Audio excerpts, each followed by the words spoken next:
क्योंकि अगर 10 महीने MLA ਨੂੰ ਦਿੱਲੀ ਜਾ ਕੇ ਜੁੱਤੀ ਘਸਾਣੀ ਪੈਂਦੀ ਹੈ, ਫਿਰ ਹੋਰ ਜਿਹੜੇ ਕੰਮ ਹੈ ਉਹ ਤਾਂ ਬਹੁਤ ਜ਼ਿਆਦਾ ਨੇ। ਔਰ ਫਿਰ ਉਹ ਕਿੱਦਾਂ ਤੁਸੀਂ ਜਿਹੜੇ ਮਤਲਬ ਛੋਟੇ ਛੋਟੇ ਪਿੰਡ ਨੇ ਜਾਂ ਗਲੀਆਂ ਨੇ ਮੁਹੱਲੇ ਨੇ ਉਹ ਕਿਵੇਂ ਕੰਪਲੀਟ ਹੋਏਗਾ ਜੀ? 10 ਮਹੀਨੇ ਤਾਂ ਸਿਰਫ ਜਗ੍ਹਾ ਆਇਡੈਂਟੀਫਾਈ ਕਰਨ ਚ, ਉਹਦਾ ਨਕਸ਼ੇ ਬਣਾਉਣ ਚ, ਉਹਦੀ ਡਿਟੇਲਡ ਪ੍ਰੋਜੈਕਟ ਰਿਪੋਰਟ ਬਣਾਉਣ ਚ, ਉਹਦੀ ਸੈਂਕਸ਼ਨ ਲੈਣ ਚ, ਉਹਨੂੰ through government proper channel proposal ਬਣਾ ਕੇ ਦਿੱਲੀ ਭੇਜਣ ਚ 10 ਮਹੀਨੇ ਲੱਗੇ ਜੀ। ਉਸ ਤੋਂ ਬਾਅਦ ਜਿਹੜੀ ਫਿਰ ਅੱਗੇ 10 ਮਹੀਨੇ ਹੋਰ ਲੱਗੂਗੀ ਜੀ? ਇਹ ਤਾਂ ਉਹਨਾਂ ਦੀ ਡਿਸਕ੍ਰਿਪਸ਼ਨ ਹੈ ਬ੍ਰਦਰ ਜੀ, ਉਹ ਤਾਂ ਉਹਨਾਂ ਦੀ ਡਿਸਕ੍ਰਿਪਸ਼ਨ ਹੈ ਜਿਨ੍ਹਾਂ ਨੇ ਪੈਸੇ ਕਾਰ ਹੈ। ਲੋਕਡਾਊਨ ਦੌਰਾਨ ਉਹਨਾਂ ਨੇ ਸਾਨੂੰ ਕਿਹਾ ਸੀ ਕਿ ਘਰਾਂ 'ਚ ਬੈਠੋ, ਕੋਵਿਡ-19 ਨੇ ਆਪਣਾ ਜਿਹੜਾ ਬਚਾਅ ਕਰੋ, ਲੇਕਿਨ ਉਸ ਦੇ ਬਾਵਜੂਦ ਵੀ ਸਾਨੂੰ ਉਸ ਤੋਂ ਬਾਅਦ ਕੋਈ ਵੀ ਜਿਹੜਾ ਗਵਰਨਮੈਂਟ ਵੱਲੋਂ ਰਿਲੀਫ ਨਹੀਂ ਮਿਲਿਆ। ਬਿਜਲੀ ਦੇ ਬਿੱਲ ਉਸੇ ਤਰ੍ਹਾਂ ਆਉਂਦੇ ਨੇ। MLA ਸਾਹਿਬ ਨਾਲ ਗੱਲ ਕੀਤੀ ਤਾਂ ਕਹਿੰਦੇ RBI ਦਾ ਮੁੱਦਾ ਹੈ, ਮੇਰਾ ਨਹੀਂ ਆ। ਤਾਂ ਇਸ ਚੀਜ਼ ਕਰਕੇ ਜਿਹੜੀ ਆਮ ਪਬਲਿਕ ਹੈ ਉਹਨਾਂ ਵਿੱਚ ਵੀ ਰੋਸ ਆ ਕਿ ਸਾਡੀ ਗੱਲ ਨਹੀਂ ਸੁਣੀ ਜਾ ਰਹੀ ਜਾਂ ਸਾਡੇ ਨੂੰ ਬਹਿ ਕੇ ਡਿਸਕਸ਼ਨ ਨਹੀਂ ਕੀਤੀ ਜਾ ਰਹੀ। ਮੈਂ ਆਪਸ ਵਿੱਚ ਗੱਲ ਕਰ ਰਹੇ ਆ, ਜੇ ਮੈਂ ਅਗਲਿਆਂ ਨੂੰ ਬੈਂਕਿੰਗ ਪ੍ਰੋਬਲਮਸ ਆ ਰਹੀਆਂ, ਮੈਂ ਉਹਨਾਂ ਨੂੰ ਕਹਿਤਾ RBI ਦਾ ਮੁੱਦਾ, ਇਹਦੇ 'ਚ ਮੈਂ ਗਲਤ ਵੀ ਕਿਹਾ। ਜੇ ਬਿਜਲੀ ਦੇ ਬਿੱਲਾਂ 'ਚ ਸਰਕਾਰ ਨੇ ਹਾਲੇ ਨਹੀਂ ਫੈਸਲਾ ਲਿਆ ਕਟੌਤੀ ਦਾ, ਕਿਉਂਕਿ ਸਰਕਾਰ ਨੇ ਕੈਬਨਿਟ ਨੇ ਇਹ ਦੇਖਣਾ ਕਿ ਉਹਨਾਂ ਦੇ ਫਾਈਨੈਂਸ਼ੀਅਲ ਕਨਸਟ੍ਰੇਨਟਸ ਕੀ ਆ ਜੀ, ਤੇ ਇਹਦੇ 'ਚ ਮੈਂ ਕੀ ਗਲਤ ਕਿਹਾ? ਤਾਂ ਰਿਕੁਐਸਟ ਕਰਦਾ ਜਿੱਥੇ ਕੋਈ ਕਮੀ ਆ ਸਾਡੇ ਖਿਲਾਫ ਬਣਾਓ ਵੀਡੀਓ, ਸਾਡੇ ਖਿਲਾਫ ਛਾਪੋ, ਸਾਨੂੰ ਵੀ ਪਤਾ, ਸਾਨੂੰ ਵੀ ਤਿੱਖੇ ਰੱਖੋ, ਆਪਾਂ ਵੀ ਤਿੱਖੇ ਰਹਿ ਕੇ ਖੁਸ਼ ਆ। ਤੇ ਗੱਲ ਕਰਨਾ ਕਿ ਚੰਦੂਮਾਜਰਾ ਸਾਹਿਬ, ਵਾਹਿਦ ਸਾਹਿਬ, ਡਾਕਟਰ ਸੁੱਖੀ ਜੀ, ਉਹਨਾਂ ਨੇ ਕਿਹਾ ਕਿ ਅਸੀਂ ਤਾਂ ਸਿਰਫ ਤਾੜਨਾ ਹੀ ਕਰਨਾ ਚਾਹੁੰਦੇ ਆ। ਜਦੋਂ ਸਾਡੀ ਸਰਕਾਰ ਆ ਗਈ ਫਿਰ ਅਸੀਂ ਦੱਸਾਂਗੇ ਕਿ ਧੱਕਾ ਕਿੱਦਾਂ ਹੁੰਦਾ ਹੈ, ਕਿ MLA ਸਾਹਿਬ ਸਾਡੇ ਨਾਲ ਬਹੁਤ ਧੱਕਾ ਕਰ ਰਹੇ ਨੇ, ਆਪਣੀ ਪਾਵਰ ਦਾ ਨਜਾਇਜ਼ ਯੂਜ਼ ਕਰ ਰਹੇ ਨੇ। ਜੀ ਪਤਾ ਹੀ ਆ 10 ਸਾਲ ਲੁੱਟ ਕੇ ਖਾ ਲਿਆ ਸਾਰੇ ਪੰਜਾਬ ਨੂੰ। ਇਹ ਜਿਹੜੇ ਅੱਜ ਇੱਥੇ ਮੈਨੂੰ ਪਾਠ ਸਿਖਾਉਣ ਆਏ ਆ ਕੱਲ ਪ੍ਰੈਸ ਕਾਨਫਰੰਸ 'ਚ, ਇਹ ਪਹਿਲਾਂ ਆਈਨੇ 'ਚ ਆਪਣੇ ਆਪ ਨੂੰ ਦੇਖ ਲੈਣੇ ਹੈ ਕੀ ਆ। ਠੀਕ ਹੈ ਜੀ, ਸਾਰਾ ਪੰਜਾਬ ਜਾਣਦਾ ਚੰਦੂਮਾਜਰਾ ਜੀ ਦੀ ਕੀ ਰੈਪੂਟੇਸ਼ਨ ਆ, ਸਾਰਾ ਪੰਜਾਬ ਜਾਣਦਾ ਇਹਨਾਂ ਦੀ ਕੀ ਹਿਸਟਰੀ ਰਹੀ। ਮੈਂ ਬਾਦ ਸਾਹਿਬ ਨੂੰ ਤਾਂ ਇਹੀ ਕਹੂੰਗਾ ਕਿ ਜਨਾਬ ਜਿੰਨੀ ਤੁਸੀਂ ਮੇਰੇ ਬਾਰੇ ਚਿੰਤਾ ਕਰਦੇ ਹੋ, ਇਸ ਤੋਂ ਅੱਧੀ ਚਿੰਤਾ ਵੀ ਜੇ ਤੁਸੀਂ ਆਪਣੀ ਪਾਰਟੀ ਵਾਸਤੇ ਕਰਦੇ, ਆਪਣੀ ਪਾਰਟੀ ਦੇ ਲੀਡਰਾਂ ਨੂੰ ਜਿੰਨੀ ਸਲਾਹ ਮੈਨੂੰ ਦਿੱਤੀ ਉਹਨਾਂ ਨੂੰ ਉਹਦੀ ਅੱਧੀ ਸਲਾਹ ਵੀ ਦੇ ਦਿੰਦੇ, ਸ਼ਾਇਦ ਅੱਜ ਉਹਨਾਂ ਦਾ ਤੇ ਉਹਨਾਂ ਦੀ ਪਾਰਟੀ ਦੇ ਹਾਲਾਤ ਨਾ ਹੁੰਦੇ। ਕਿ MLA ਅੰਗਦ ਸਿੰਘ ਉਹਨਾਂ ਨੂੰ ਤਾੜਨਾ ਇਹ ਇਸ਼ਾਰਾ ਆ, ਅਸੀਂ ਘਰੋਂ ਬਾਹਰ ਨਹੀਂ ਨਿਕਲਣ ਦੇਣਾ ਜੇ ਅਸੀਂ ਆਪਣੀ ਆਈ ਤੇ ਆ ਗਏ। ਹੁਣ ਕੋ ਤੁਸੀਂ ਆਪਣਾ ਹਾਲ ਦੇਖ ਲਓ, ਜੁੱਤੀਆਂ ਤੁਹਾਡੇ ਵੱਜਦੀਆਂ, ਤੁਸੀਂ ਮੈਨੂੰ ਕਹਿ ਰਹੇ ਹੋ, ਤੁਹਾਡੇ ਪੱਥਰ ਤੁਹਾਡੀ ਗੱਡੀਆਂ 'ਚ ਵੱਜਦੇ ਆ, ਲੋਕੀ ਤੁਹਾਨੂੰ ਗਾਲਾਂ ਕੱਢਦੇ ਆ। ਹਰ ਕੋਈ ਕਹਿੰਦਾ ਮੈਂ ਹੀ ਮੈਂ ਆ, ਮੇਰੇ ਬਾਜ ਸੁਣਨਾ ਇਹ ਮੇਲਾ, ਪਬਲਿਕ ਹੈ ਭਾਈ ਸਭ ਜਾਣਦੀ ਹੈ ਕਿਹਦੇ ਸਿਰ ਤੇ ਕਿਹੜੀ ਪਾਰਟੀ ਦਾ ਹੈ ਅਮਰੇਲਾ। ਨਵੇਂ ਸ਼ਹਿਰ ਦੀ ਸਿਆਸਤ ਦੀ ਅਗਰ ਗੱਲ ਕਰਾਂ ਤਾਂ ਦੋਸਤੋ ਹਾਲ ਦੀ ਘੜੀ ਬਿਲਕੁਲ ਸਮਝ ਨਹੀਂ ਆ ਰਿਹਾ ਕੌਣ ਗੁਰੂ ਤੇ ਕੌਣ ਹੈ ਚੇਲਾ। 2032 ਨਵਾਂ ਸ਼ਹਿਰ ਦੇਖ ਰਹੇ ਹੋ, ਮੈਂ ਤੁਹਾਡਾ ਆਪਣਾ ਪਰਿਵਾਰਕ ਮੈਂਬਰ ਦਨੀਸ਼ ਸੂਰੀ। ਸੋ ਦੋਸਤੋ ਤੁਸੀਂ ਅੱਜ ਦੇ ਸੋਫੇ ਔਰ ਪਿਛਲੇ ਬੈਕਗਰਾਊਂਡ ਦੇਖ ਕੇ ਅੰਦਾਜ਼ਾ ਲਾ ਹੀ ਲਿਆ ਹੋਣਾ ਵੀ ਅਸੀਂ ਕਿਹਨਾਂ ਦੇ ਘਰ ਆਏ ਹਾਂ, ਤੁਹਾਡੀ ਕਿਹਨਾਂ ਨਾਲ ਗੱਲਬਾਤ ਕਰਾਉਣੀ ਹੈ, ਕਿਉਂਕਿ ਸੋਫੇ ਬੜੇ ਪਪੂਲਰ ਨੇ। ਪਰ ਮੈਂ ਵੀਡੀਓ ਸ਼ੁਰੂ ਕਰਾਂ ਉਸ ਤੋਂ ਪਹਿਲਾਂ ਇੰਨਾ ਹੀ ਕਹਿਣਾ ਚਾਹੁੰਦਾ ਕਿ ਅੱਜ ਅਸੀਂ ਕੋਈ ਡਿਬੇਟ ਕਰਨ ਨਹੀਂ ਆਏ, ਆਪਾਂ ਕੋਈ ਬਹਿਸ ਕਰਨੀ ਹੈ, ਸਿਰਫ ਡਿਸਕਸ਼ਨ ਕਰਨ ਆਏ ਹਾਂ ਉਸ ਨੁਮਾਇੰਦੇ ਨਾਲ ਜਿਹਨੂੰ 2017 ਵਿੱਚ ਬਹੁਮਤ ਨਾਲ ਪੂਰੇ ਨਵੇਂ ਸ਼ਹਿਰ ਨੇ ਚੁਣਿਆ। ਤਾਂ ਸਵਾਗਤ ਕਰਦੇ ਹਾਂ MLA ਅੰਗਦ ਸਿੰਘ ਹੋਣਾ ਦਾ। ਬਹੁਤ ਨਿੱਘਾ ਸਵਾਗਤ ਹੈ sir. Thank you Suri sir. ਸਭ ਤੋਂ ਪਹਿਲਾਂ ਤਾਂ ਮੈਂ ਇਹੀ ਸਵਾਲ ਪੁੱਛਣਾ ਚਾਹਾਂਗਾ, ਕਿਉਂਕਿ ਅੱਜ ਕੱਲ੍ਹ ਕਿਸਾਨੀ ਮੁੱਦਾ ਜਿਹੜਾ ਬਹੁਤ ਗਰਮਾਇਆ ਹੋਇਆ, ਤੁਸੀਂ ਇਜਲਾਸ ਵਿੱਚ ਮੌਜੂਦ ਸੀਗੇ, ਉਹ ਕਿਹੋ ਜਿਹਾ ਮਾਹੌਲ ਸੀ? ਮੈਂ ਚਾਹੁੰਦਾ ਆਮ ਪਬਲਿਕ ਨੂੰ ਉਹ ਜ਼ਰੂਰ ਵੇਰਵਾ ਦਿਓ, ਕਿਉਂਕਿ ਜਿਹੜੇ ਓਪੋਜ਼ਿਟ ਪਾਰਟੀਜ਼ ਨੇ, ਜਿਹੜੇ ਵਿਰੋਧੀ ਪਾਰਟੀਆਂ ਨੇ, ਉਹ ਇਹ ਕਹਿ ਰਹੇ ਨੇ ਕਿ ਕੈਪਟਨ ਸਾਹਿਬ ਨੇ ਹੰਝੂ ਹੀ ਪੂੰਝੇ ਨੇ, ਜਾਂ ਸਮਝ ਲਓ ਕਿ ਜਿਹੜੀ ਸਥਿਤੀ ਐਕਸੀਡੈਂਟ ਹੋ ਚੁੱਕਾ ਆ ਉਹਦੇ 'ਚ ਪੇਨ ਕਿਲਰ ਦਿੱਤੀ ਹੋਈ ਹੈ, ਲੇਕਿਨ ਆਪਰੇਸ਼ਨ ਨਹੀਂ ਹੋਇਆ ਚੰਗੀ ਤਰ੍ਹਾਂ। ਆਫ ਇੰਡੀਆ ਜੇ ਪਾਰਲੀਮੈਂਟ ਵਿੱਚ ਕੋਈ ਬਿੱਲ ਪਾਸ ਹੋ ਜਾਂਦਾ ਜੀ, ਤਾਂ ਉਸ ਬਿੱਲ ਨੂੰ ਸਟੇਟ ਗਵਰਨਮੈਂਟ ਮਤਲਬ ਓਵਰਰਾਈਡ ਨਹੀਂ ਕਰ ਸਕਦੀ ਐਸ ਪਰ ਲਾਅ। ਦੇਖੋ ਇੱਕ ਕਨਸਟੀਟਿਊਸ਼ਨਲ ਲਾਇਰਸ ਇਹਦੇ ਵਿੱਚ ਬਹੁਤ ਸਾਰੇ ਇਨਵੋਲਵਡ ਹੈ, ਇੱਕ ਕਨਸਟੀਟਿਊਸ਼ਨ ਦਾ ਇਸ਼ੂ ਹੈ, ਤੇ ਇਹਦੇ ਵਿੱਚ ਗਵਰਨਰ ਨੇ ਆਪਣਾ ਜਿਹੜਾ ਕੰਸੈਂਟ ਦੇਣੀ ਹੈ, ਉਸ ਤੋਂ ਬਾਅਦ ਇਹ ਪ੍ਰੈਜ਼ੀਡੈਂਟ ਕੋਲ ਜਾਣੀ, ਔਰ ਜੇ ਉਹ ਇਹਨੂੰ ਨਹੀਂ ਐਕਸੈਪਟ ਕਰਦੇ ਤਾਂ ਫਿਰ legally speaking as per the constitution of India ਫਿਰ ਤਾਂ ਇਹਦੀ ਜਿਹੜੀ ਫਾਈਟ ਆ ਉਹ ਤਾਂ ਫਿਰ ਸੁਪਰੀਮ ਕੋਰਟ ਆਫ ਇੰਡੀਆ 'ਚ ਹੀ ਲੜੀ ਜਾਊਗੀ, ਹੋਰ ਤਾਂ ਕੋਈ ਆਪਸ਼ਨ ਨਹੀਂ ਹੈ। ਕਿਉਂਕਿ ਕਨਸਟੀਟਿਊਸ਼ਨ ਨਹੀਂ ਅਲਾਉ ਕਰਦੀ। ਪਰ ਸਰ ਫਿਰ ਕਿਸਾਨਾਂ ਨੂੰ ਰਾਹਤ ਕਿਵੇਂ ਮਿਲੇਗੀ ਜਿਨ੍ਹਾਂ ਦੀ ਹੁਣ ਜਿਹੜੀ ਨਿਗਾਹ ਆ ਕੈਪਟਨ ਸਾਹਿਬ ਤੇ ਟਿਕੀ ਹੋਈ ਆ ਜਾਂ ਆਪਣੇ ਐਮਐਲਏਸ ਤੇ ਟਿਕੀ ਹੋਈ, ਜਿਹੜੇ ਸਾਡੇ ਨੁਮਾਇੰਦੇ ਨੇ, ਫਿਰ ਕਿਸਾਨਾਂ ਦੇ ਜਿਹੜੇ ਖੂਨ ਦੇ ਹੰਝੂ ਰੋ ਰਹੇ ਨੇ ਉਹਨਾਂ ਨੂੰ ਕੌਣ ਪੂੰਝੇਗਾ ਜੀ? ਦੇਖੋ ਸੂਰੀ ਸਾਹਿਬ, ਇਹਦੇ 'ਚ ਇੱਦਾਂ ਕਿ ਇਹ ਅੱਜ ਇੱਕ ਬਹੁਤ ਬੜਾ ਇਸ਼ੂ ਪੰਜਾਬ ਵਾਸਤੇ ਜੀ ਸਰ ਸੈਂਟਰ ਦੀ ਬੀਜੇਪੀ ਸਰਕਾਰ ਨੇ ਖੜਾ ਕਰਤਾ, ਔਰ ਮੈਨੂੰ ਦੁੱਖ ਹੈ ਇਸ ਗੱਲ ਦਾ ਕਿ ਇੰਨਾ ਸਭ ਕੁਝ ਹੋਣ ਦੇ ਬਾਵਜੂਦ ਪੰਜਾਬ 'ਚ ਇਹ ਇੰਨੇ ਕੁ ਹੰਕਾਰੇ ਹੋਏ ਆ ਕਿ ਇਹਨਾਂ ਨੇ ਇੱਕ ਵਾਰੀ ਵੀ ਕੋਈ ਪ੍ਰੋਪਰ ਡਾਇਲੌਗ ਜਾਂ ਇਹਨੂੰ ਰੀਕਨਸੀਡਰ ਕਰਨ ਦੀ ਕੋਈ ਗੱਲ ਸੋਚੀ ਨਹੀਂ ਆ ਕਿ ਉਹਨਾਂ ਨੂੰ ਰੀਕਨਸੀਡਰ ਕਰਨਾ ਚਾਹੀਦਾ ਸੀ।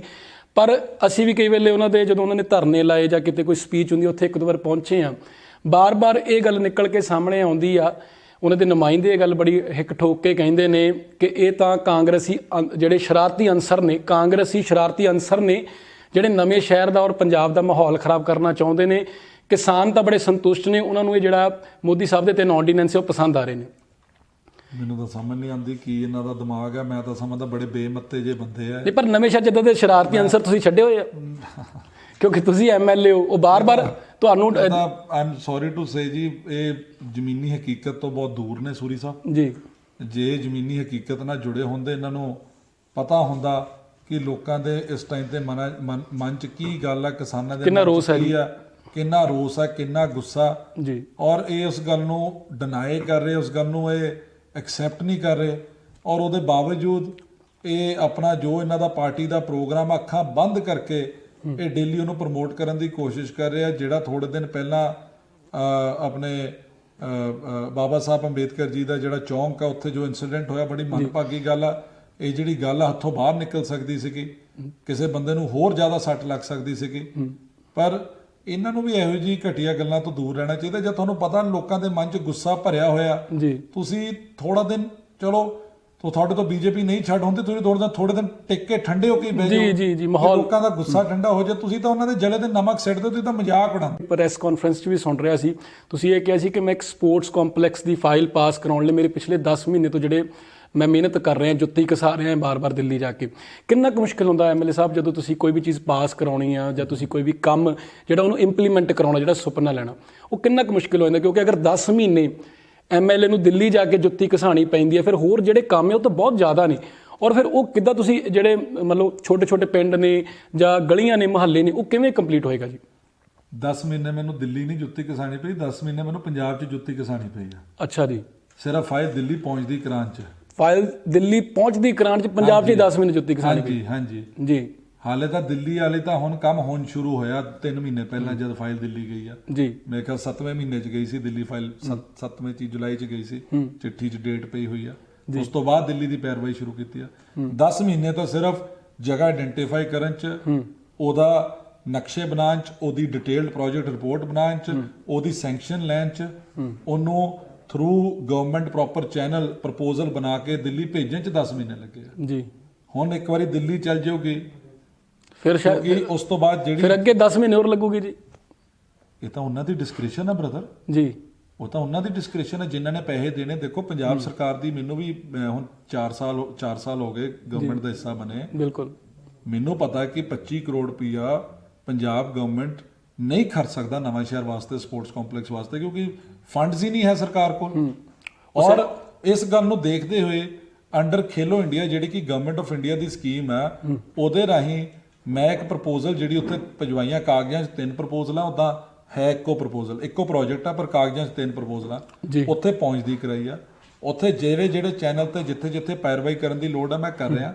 ਔਰ ਮੈਂ ਕੌਨਫੀਡੈਂਟ ਹਾਂ ਕਿ ਇਹ ਇੱਕ ਅੱਛੀ ਚੀਜ਼ ਹੈ। ਸ਼ਹੀਦ ਆਜ਼ਮ ਭਗਤ ਸਿੰਘ ਜੀ ਦੀ ਧਰਤੀ ਆ, ਉਹ ਸਾਡੇ ਮੁਲਕ ਦੇ ਫਰੀडम ਫਾਈਟਰ ਰਹੇ ਨੇ। ਸਾਰੀ ਦੁਨੀਆ ਉਹਨਾਂ ਨੂੰ ਸਲਾਮ ਕਰਦੀ, ਉਹਨਾਂ ਨੂੰ ਯਾਦ ਕਰਦੀ ਆ। ਸੋ ਉਹਨਾਂ ਦੀ ਸ਼ਹਾਦਤ ਨੂੰ ਇੱਕ ਸੱਚੀ ਟ੍ਰਿਬਿਊਟ ਹੋਊਗੀ ਜੇ ਇਹ ਕੰਪਲੈਕਸ ਜਿਹੜਾ ਸਾਡੇ ਜ਼ਿਲ੍ਹੇ ਵਿੱਚ ਆਂਦਾ। ਸੋ ਮੈਨੂੰ ਪੂਰਾ ਯਕੀਨ ਆ ਕਿ ਪਾਸ ਹੋਊਗਾ ਫਾਈਲ, ਬਟ ਮੈਂ ਤੁਹਾਨੂੰ ਕੋਈ ਗਾਰੰਟੀ ਨਾ ਨਹੀਂ ਕਹਿ ਸਕਦਾ ਕਿ ਕੱਲ ਹੋ ਜਾਣੀ, ਪਰਸੋਂ ਹੋ ਜਾਣੀ। ਤੁਸੀਂ ਆਪਣੇ ਲੈਵਲ ਤੇ ਸਾਰੀ ਕੋਸ਼ਿਸ਼ਾਂ ਕਰ ਲਈਆਂ। ਪਰ ਮੈਨੂੰ ਪੂਰੀ ਇਸ ਗੱਲ ਦਾ ਮੈਨੂੰ ਆਪਣੀ ਕਾਬਲੀਅਤ ਤੇ ਯਕੀਨ ਆ, ਆਪਣੇ ਐਂਡ ਤੋਂ ਸਾਰਾ ਕੁਝ ਆਪਣੀ ਕਾਬਲੀਅਤ ਤੇ, ਮੈਨੂੰ ਆਪਣੇ ਆਪ ਤੇ ਯਕੀਨ ਆ ਕਿ ਮੈਂ ਇਸ ਫਾਈਲ ਨੂੰ ਆਪਣੀ ਟਰਮ ਦੇ ਵਿੱਚ ਪਾਸ ਕਰਾਉਂਗਾ ਜਿੱਦਾਂ ਮਰਜ਼ੀ। ਚਲੋ, ਇਹ ਬਹੁਤ ਬੜੀ ਇਹਨਾਂ ਨੇ ਘੋਸ਼ਣਾ ਕਰ ਦਿੱਤੀ ਕਿ ਆਪਣੀ ਟਰਮ 'ਚ ਇਹਨੂੰ ਪਾਸ ਕਰਵਾ ਕੇ ਹੀ ਰਹੂੰਗਾ। ਦੇਖੋ ਬਾਕੀ ਇੱਕ ਸੈਕਿੰਡ ਸੋਰੀ ਸਾਹਿਬ, ਬਾਕੀ ਦੇਖੋ ਮੈਂ ਰੱਬ ਤਾਂ ਹੈ ਨਹੀਂ ਜੀ, ਕੋਸ਼ਿਸ਼ ਹੀ ਕਰ ਸਕਦਾ। ਮੇਰੀ ਆਪਣੀ ਲਿਮਿਟੇਸ਼ਨਸ ਆ, ਮੇਰੀ ਆਪਣੀ ਜੋ ਮੇਰੀ ਔਕਾਤ ਆ ਜੀ, ਬੰਦੇ ਨੂੰ ਆਪਣਾ ਪਤਾ ਹੁੰਦਾ ਮੇਰੀ ਕੀ ਔਕਾਤ ਆ। ਠੀਕ ਆ, ਮੈਂ ਐਮਐਲਏ ਨਹੀਂ ਤੁਸੀਂ ਐਮਐਲਏ ਹੋ, ਤੁਹਾਡੀ ਔਕਾਤ। ਐਮਐਲਏ ਆ ਪਰ ਮੈਂ ਮੰਤਰੀ ਥੋੜੀ ਆ ਸੈਂਟਰ ਗਵਰਨਮੈਂਟ ਦਾ। ਸਾਈਨ ਤਾਂ ਉਹਨਾਂ ਨੇ ਕਰਨੇ ਆ, ਮੈਂ ਤਾਂ ਜਾ ਕੇ ਰਿਕੁਐਸਟ ਕਰ ਸਕਦਾ। ਤੁਸੀਂ ਸਾਡੇ ਨਵੇਂ ਸ਼ਹਿਰ ਦੇ ਪਰਿਵਾਰ ਦੇ ਮੋਹਰੀ ਹੈ ਤੁਸੀਂ। ਮੈਂ ਇੱਕ ਵਕੀਲ ਆ। ਮੈਂ ਮੈਨੂੰ ਨਵਾਂ ਸ਼ਹਿਰ ਦੇ ਲੋਕਾਂ ਨੇ 4 ਸਾਲ ਪਹਿਲਾਂ ਮੇਰੇ ਸਿਰ ਤੇ ਹੱਥ ਰੱਖਿਆ ਸੀ। ਮੈਨੂੰ ਨਵਾਂ ਸ਼ਹਿਰ ਦੇ ਲੋਕਾਂ ਨੇ ਆਪਣਾ ਵਕੀਲ ਬਣਾਤਾ ਸੀ ਜੀ। ਮੈਨੂੰ ਆਪਣੀ ਵਕਾਲਤ ਕਰਨ ਦੇ ਤਰੀਕੇ ਤੇ ਪੂਰਾ ਯਕੀਨ ਹੈ ਕਿ ਮੈਂ ਵਕਾਲਤ ਸਹੀ ਢੰਗ ਨਾਲ ਕਰ ਸਕਦਾ। ਹੁਣ ਵਕਾਲਤ ਕਰਨ ਲਈ ਜਿੱਥੇ ਜਿੱਥੇ ਮੈਨੂੰ ਪੰਜਾਬ 'ਚ ਜਾਣਾ ਪਿਆ, ਜਿਹੜੇ ਅਫਸਰ ਕੋਲ ਜਾਣਾ ਪਿਆ, ਜਿਹੜੇ ਮੰਤਰੀ ਕੋਲ ਜਾਣਾ ਪਿਆ, ਮੈਂ ਉਹਨਾਂ ਕੋਲ ਜਾਂਦਾ ਜੀ। ਜਦ ਦਿੱਲੀ ਕਿਸੇ ਆਪਣੀ ਫਾਈਲ ਪਹੁੰਚ ਜਾਂਦੀ, ਮੈਂ ਉੱਥੇ ਵਕਾਲਤ ਕਰਨ ਪਹੁੰਚ ਜਾਂਦਾ ਜੀ। ਇਹ ਤਾਂ ਹੁਣ ਜੱਜ ਦਾ ਕੀ ਮੂਡ ਹੈ, ਕੀ ਉਹ ਘੁੱਗੀ ਮਾਰਦਾ, ਇਹ ਤਾਂ ਵਕੀਲ ਦੇ ਹੱਥ ਬਸ ਨਹੀਂ। ਬਿਲਕੁਲ ਬਿਲਕੁਲ। ਸੋ ਮੇਰੀ ਕੋਸ਼ਿਸ਼ ਆ ਔਰ ਕੋਸ਼ਿਸ਼ਾਂ ਜਾਰੀ ਰਹੂਗੀ ਔਰ ਮੇਰਾ ਯਕੀਨ ਆ ਕਿ ਜਿੱਥੇ ਬੰਦਾ ਸਾਫ਼ ਮਨ ਨਾਲ ਕੋਸ਼ਿਸ਼ ਕਰਦਾ ਉੱਥੇ ਉਹ ਕਾਮਯਾਬੀ ਜ਼ਰੂਰ ਹੁੰਦਾ। ਚਲੋ ਮੈਂ ਇੱਕ ਇਹ ਵੀ ਚੀਜ਼ ਕਹਿਣਾ ਚਾਹੁੰਦਾ ਕਿ ਅਗਰ ਇਹ ਕੰਪਲੈਕਸ ਬਣਦਾ ਜਿਵੇਂ ਇਹਨਾਂ ਨੇ ਕਿਹਾ ਕਿ ਬਣਾ ਕੇ ਹੀ ਹਟਾਂਗੇ ਤਾਂ ਨੌਜਵਾਨਾਂ ਨੂੰ ਇੱਕ ਨਵੀਂ ਊਰਜਾ ਮਿਲੇਗੀ। ਉਹਨਾਂ ਦਾ ਜਿਹੜਾ ਸਟ੍ਰੈਸ ਆ ਕਿਤੇ ਨਾ ਕਿਤੇ, ਜਿਹੜਾ ਕਹਿੰਦੇ ਕਿ ਬੱਚੇ ਨਸ਼ਿਆਂ ਵੱਲ ਲੱਗ ਜਾਂਦੇ ਨੇ, ਉਹ ਸਟ੍ਰੈਸ ਬਸਟ ਹੋ ਜਾਏਗਾ, ਰਿਜੂਵਨੇਟ ਹੋਣਗੇ, ਆਪਣੇ ਜਿਹੜੇ ਸਪੋਰਟਸ 'ਚ ਅੱਗੇ ਕਰੀਅਰ ਬਣਾਉਣਾ ਚਾਹੁੰਦੇ ਨੇ ਉਹਨਾਂ ਲਈ ਬਹੁਤ ਜਿਹੜਾ ਇਹ ਸੌਖਾ ਹੋ ਜਾਣਾ। ਪਰ ਐਮਐਲਏ ਸਾਹਿਬ ਅੱਜ ਕੱਲ੍ਹ ਇੱਕ ਹੋਰ ਨਵੀਂ ਗੱਲ ਨਿਕਲ ਕੇ ਬਾਹਰ ਆ ਰਹੀ ਆ। ਤੁਸੀਂ ਕਿਹਾ ਕਿ ਪਿਛਲੇ 4 ਸਾਲ ਪਹਿਲਾਂ ਮੇਰੇ 'ਤੇ ਜਿਹੜੇ ਬਜ਼ੁਰਗਾਂ ਨੇ ਸਾਰਿਆਂ ਨੇ ਹੱਥ ਰੱਖਿਆ, ਪੂਰੇ ਨਵੇਂ ਸ਼ਹਿਰ ਨੇ ਹੱਥ ਰੱਖਿਆ, ਤੁਹਾਨੂੰ ਜਿਹੜਾ ਐਮਐਲਏ ਬਣਾਇਆ। ਪਰ ਅੱਜ ਕੱਲ੍ਹ ਦੇਖਣ ਨੂੰ ਮਿਲ ਰਿਹਾ ਕਿ ਐਮਐਲਏ ਸਾਹਿਬ 'ਚ ਬੜੀ ਤਲਖੀ ਆ ਗਈ ਆ। ਐਮਐਲਏ ਸਾਹਿਬ ਨੂੰ ਬੜੀ ਜਲਦੀ ਗੁੱਸਾ ਆ ਜਾਂਦਾ। ਮੈਂ ਸਵੇਰੇ ਪ੍ਰੈਸ ਕਾਨਫਰੰਸ ਦੇਖ ਰਿਹਾ ਸੀ, ਇਹਦੇ ਪਿੱਛੇ ਕੀ ਕਾਰਨ ਹੈ? ਕਿਉਂਕਿ ਮੈਂ ਸੁਣਿਆ ਕਿ ਅੱਜ ਕੱਲ੍ਹ ਤੁਸੀਂ ਦਬਕੇ ਮਾਰਨ ਲੱਗ ਪਏ ਕਹਿੰਦੇ। ਨਹੀਂ ਐਵੇਂ ਦਬਕੇ ਵਾਲੀ ਗੱਲ, ਮੈਨੂੰ ਕਾਹਦਾ ਗੁੱਸਾ ਜੀ। ਮੈਂ ਗੁੱਸਾ ਕਰਕੇ ਕਿੱਥੇ ਜਾਣਾ, ਮੁੜ ਮੁੜ ਕੇ ਉਹੀ ਬੰਦਿਆਂ ਦੇ ਮੱਥੇ ਲੱਗਣਾ ਹੁੰਦਾ। ਅੱਜ ਗੁੱਸਾ ਕਰ ਲੋਗੇ, ਕੱਲ ਨੂੰ ਅਗਲਾ ਬੰਦਾ ਕਹੂਗਾ ਯਾਰ ਤੂੰ ਮੈਨੂੰ ਚੰਗੇ ਤਰੀਕੇ ਨਾਲ ਬੁਲਾਇਆ। ਨਹੀਂ, ਗੁੱਸਾ ਕੋਈ ਨਹੀਂ, ਪਰ ਹਾਂ ਜਦ ਬੰਦਾ ਕੋਈ ਤੋੜ ਮਰੋੜ ਕੇ ਝੂਠੀ ਗੱਲਾਂ ਕਰਨ, ਜਦ ਬੰਦਾ ਆਪਣੇ ਪੋਲੀਟੀਕਲ ਗੇਨ ਵਾਸਤੇ ਫੈਕਟਸ ਨੂੰ ਸਹੀ ਤਰੀਕੇ ਨਾਲ ਪ੍ਰੈਜ਼ੈਂਟ ਨਾ ਕਰੇ ਤਾਂ ਕਿਤੇ ਨਾ ਕਿਤੇ ਬੰਦੇ ਦੇ ਮਨ 'ਚ ਗੁੱਸਾ ਤਾਂ ਆਉਂਦਾ ਹੀ। ਮੈਂ ਵੀ ਬੰਦਾ ਹੀ ਹਾਂ, ਠੀਕ ਨਹੀਂ? ਪਰ ਤੁਸੀਂ ਹੱਸਦੇ ਵਧੀਆ ਲੱਗਦੇ ਹੋ ਜ਼ਿਆਦਾ। ਨਹੀਂ, ਮੈਂ ਹੁਣ ਕੀ ਕਰਾਂ? ਹੁਣ ਇਹ ਲਾਈਨ ਇਦਾਂ ਦੀ ਇੱਥੇ ਤਾਂ ਮੈਂ ਥੋੜੀ ਆਪਣੇ ਵਧੀਆ ਮੈਂ ਹੱਸਦਾ ਹੁੰਦਾ ਸੀਗਾ। ਆਪਣੇ ਥੋੜੀ ਗਰਾਊਂਡ ਬਣਾਉਣਾ ਚਾਹੁੰਦਾ। ਗੱਲ ਦੱਸਦਾ, ਮੈਂ ਬੜਾ ਵਧੀਆ ਹੱਸਦਾ ਹੁੰਦਾ ਸੀਗਾ ਜੀ। ਇਹ ਹੁਣ ਜ਼ਿੰਮੇਵਾਰੀ ਇਦਾਂ ਦੀ ਕਿ ਇਹਦੇ 'ਚ ਕਈ ਵਾਰੀ ਬੰਦਾ ਹੱਸਣਾ ਭੁੱਲ ਜਾਂਦਾ, ਪਰ ਕੋਈ ਗੱਲ ਨਹੀਂ, ਕੋਸ਼ਿਸ਼ ਕਰੀਦੀ ਹੈ ਕਿ ਬੰਦਾ ਹੱਸਦਾ ਰਹੇ। ਪਰ ਮੈਂ ਐਕਚੁਅਲੀ ਆਪਣੇ ਲਈ ਗਰਾਊਂਡ ਬਣਾ ਰਿਹਾ ਸੀ ਕਿਉਂਕਿ ਮੈਂ ਤੁਹਾਡੇ ਤੋਂ ਸਵਾਲ ਪੁੱਛਣਾ ਕਿ ਕੱਲ ਤੁਹਾਡੇ ਘਰ ਦੇ ਕੋਠੀ ਦੇ ਬਾਹਰ ਜਿਹੜਾ ਧਰਨਾ ਲੱਗਿਆ, ਉਹਦੇ ਬਾਬਤ ਜਦੋਂ ਮੈਂ ਗੁੱਜਰ ਜੀ ਨੇ ਜਿਹੜੇ ਆਟੋ ਯੂਨੀਅਨ ਦੇ ਪ੍ਰਧਾਨ ਨੇ ਉਹਨਾਂ ਨਾਲ ਗੱਲਬਾਤ ਕੀਤੀ ਕਿ ਧਰਨਾ ਕਿਉਂ ਸੀ, ਤਾਂ ਉਹ ਕਹਿੰਦੇ ਸੀ ਕਿ ਅਸੀਂ ਐਮਐਲਏ ਸਾਹਿਬ ਨੂੰ ਆਪਣਾ ਨੁਮਾਇੰਦਾ ਬਣਾਇਆ, ਸਾਡੇ ਨਵੇਂ ਸ਼ਹਿਰ ਦੇ ਨੁਮਾਇੰਦੇ ਨੇ। ਮੈਂ ਉਹਨਾਂ ਤੋਂ ਸਿਰਫ ਇਹੀ ਸਵਾਲ ਪੁੱਛਣਾ ਚਾਹੁੰਦਾ ਕਿ ਜਿਹੜੀ ਪੰਜਾਬ ਸਰਕਾਰ ਹੈ, ਲੋਕਡਾਊਨ ਦੌਰਾਨ ਉਹਨਾਂ ਨੇ ਸਾਨੂੰ ਕਿਹਾ ਸੀ ਕਿ ਘਰਾਂ 'ਚ ਬੈਠੋ, ਕੋਵਿਡ-19 ਨੇ ਆਪਣਾ ਜਿਹੜਾ ਬਚਾਅ ਕਰੋ, ਲੇਕਿਨ ਉਸ ਦੇ ਬਾਵਜੂਦ ਵੀ ਸਾਨੂੰ ਉਸ ਤੋਂ ਬਾਅਦ ਕੋਈ ਵੀ ਜਿਹੜਾ ਗਵਰਨਮੈਂਟ ਵੱਲੋਂ ਰਿਲੀਫ ਨਹੀਂ ਮਿਲਿਆ। ਬਿਜਲੀ ਦੇ ਬਿੱਲ ਉਸੇ ਤਰ੍ਹਾਂ ਆਉਂਦੇ ਨੇ, ਜਾਂ ਸਾਡੀ ਕੋਈ ਵੀ ਜਿਹੜਾ ਬੈਂਕ ਵੱਲੋਂ ਕੋਈ ਵੀ ਉਹਨਾਂ ਨੂੰ ਛੋਟ ਨਹੀਂ ਦਿੱਤੀ ਗਈ। ਅਗਰ ਅਸੀਂ ਐਮਐਲਏ ਸਾਹਿਬ ਨਾਲ ਗੱਲ ਕੀਤੀ ਤਾਂ ਕਹਿੰਦੇ ਆਰਬੀਆਈ ਦਾ ਮੁੱਦਾ ਆ, ਮੇਰਾ ਨਹੀਂ ਆ। ਤਾਂ ਇਸ ਚੀਜ਼ ਕਰਕੇ ਜਿਹੜੀ ਆਮ ਪਬਲਿਕ ਹੈ ਉਹਨਾਂ ਵਿੱਚ ਵੀ ਰੋਸ ਆ ਕਿ ਸਾਡੀ ਗੱਲ ਨਹੀਂ ਸੁਣੀ ਜਾ ਰਹੀ ਜਾਂ ਸਾਡੇ ਨੂੰ ਬਹਿ ਕੇ ਡਿਸਕਸ਼ਨ ਨਹੀਂ ਕੀਤੀ ਜਾ ਰਹੀ। ਨਹੀਂ, ਇਹਦੇ 'ਚ ਫਿਰ ਮੈਂ ਗਲਤ ਵੀ ਕੀ ਕਿਹਾ ਜੀ? ਨਹੀਂ, ਉਹ ਦੇਖੋ ਮੈਂ ਆਪਸ ਗੱਲ ਕਰ ਰਹੇ ਆ। ਜੇ ਮੈਂ ਅਗਲਿਆਂ ਨੂੰ ਬੈਂਕਿੰਗ ਪ੍ਰੋਬਲਮਸ ਆ ਰਹੀਆਂ, ਮੈਂ ਉਹਨਾਂ ਨੂੰ ਕਹਿ ਦਿੱਤਾ ਆਰਬੀਆਈ ਦਾ ਮੁੱਦਾ, ਇਹਦੇ 'ਚ ਮੈਂ ਗਲਤ ਵੀ ਕਿਹਾ।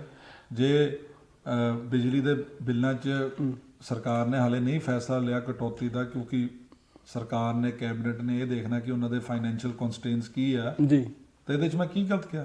ਮੈਂ ਜਿਵੇਂ ਤੁਹਾਨੂੰ ਦੱਸਿਆ ਕਿ ਜਦ ਤੁਸੀਂ ਐਮਐਲਏ ਬਣਦੇ, ਤੁਸੀਂ ਇੱਕ ਵਕੀਲ ਬਣ ਜਾਂਦੇ, ਤੁਸੀਂ ਨਵਾਂ ਸ਼ਹਿਰ ਦਾ ਲੋਕਾਂ ਦਾ ਕੇਸ ਲੜਨਾ ਕੈਬਨਿਟ ਮੋਰੇ, ਸਰਕਾਰ ਮੋਰੇ। ਹਾਂ, ਮੈਂ ਸਰਕਾਰ ਦਾ ਹਿੱਸਾ ਜ਼ਰੂਰ ਹਾਂ, ਸਰਕਾਰ ਦਾ ਮੈਂ ਇਕੱਲਾ ਹਿੱਸਾ ਨਹੀਂ ਆ, ਸਰਕਾਰ ਦੇ ਹੋਰ ਬੜੇ ਅੰਗ ਆ। ਠੀਕ ਹੈ ਜੀ, ਠੀਕ ਹੈ ਜੀ। ਉਹਦੇ ਵਿੱਚ ਮੈਂ ਆਪਣਾ ਵਿਊ ਪੁਆਇੰਟ, ਜਿਹੜਾ ਲੋਕਾਂ ਦਾ ਵਿਊ ਪੁਆਇੰਟ ਆ, ਸਰਕਾਰ ਤੱਕ ਪਹੁੰਚਾਣਾ। ਔਰ ਜਦ ਤੱਕ ਉਸ ਤੇ ਸਰਕਾਰ ਫੈਸਲਾ ਨਹੀਂ ਕਰਦੀ ਜਾਂ ਲੋਕਾਂ ਦੇ ਹੱਕ ਦਾ ਨਹੀਂ ਕਰਦੀ ਜੋ ਲੋਕੀ ਚਾਹੁੰਦੇ, ਦੇਖੋ ਮੈਂ ਲੜਾਈ ਲੜ ਸਕਦਾ ਲੋਕਾਂ ਦੀ, ਪਰ ਮੇਰੇ ਕੋਲ ਕੋਈ ਸਾਈਨਿੰਗ ਅਥਾਰਟੀ ਨਹੀਂ ਹੈ। I have no signing authority ਜੀ, ਠੀਕ ਹੈ। ਹਾਂ, ਜੇ ਮੇਰੀ ਲੋਕਾਂ ਦੀ ਆਵਾਜ਼ ਪਹੁੰਚਾਉਣ 'ਚ ਕੋਈ ਕਮੀ ਹੋਵੇ ਜੀ ਤਾਂ ਮੈਂ ਕਸੂਰਵਾਰ ਹਾਂ ਜੀ। ਦੇਖੋ, ਇਹ ਜੋ ਮੇਰਾ 4 ਸਾਲ ਦਾ ਤਜਰਬਾ ਰਿਹਾ ਜੀ, ਔਰ ਬੰਦਾ ਸਿੱਖਦਾ, ਸਾਰੀ ਜ਼ਿੰਦਗੀ ਸਿੱਖਦਾ। ਪਹਿਲੇ 2 ਸਾਲ ਤਾਂ ਮੈਂ ਸਮਝਦਾ ਮੈਨੂੰ ਸਿੱਖਣ 'ਚ ਹੀ ਲੱਗ ਗਏ ਜੀ।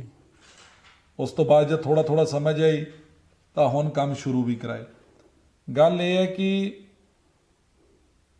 ਪੋਲਿਟਿਕਸ ਵਿੱਚ ਐਜ਼ ਐਨ ਐਮਐਲਏ 2-3 ਐਸਪੈਕਟਸ ਹੁੰਦੇ ਆ।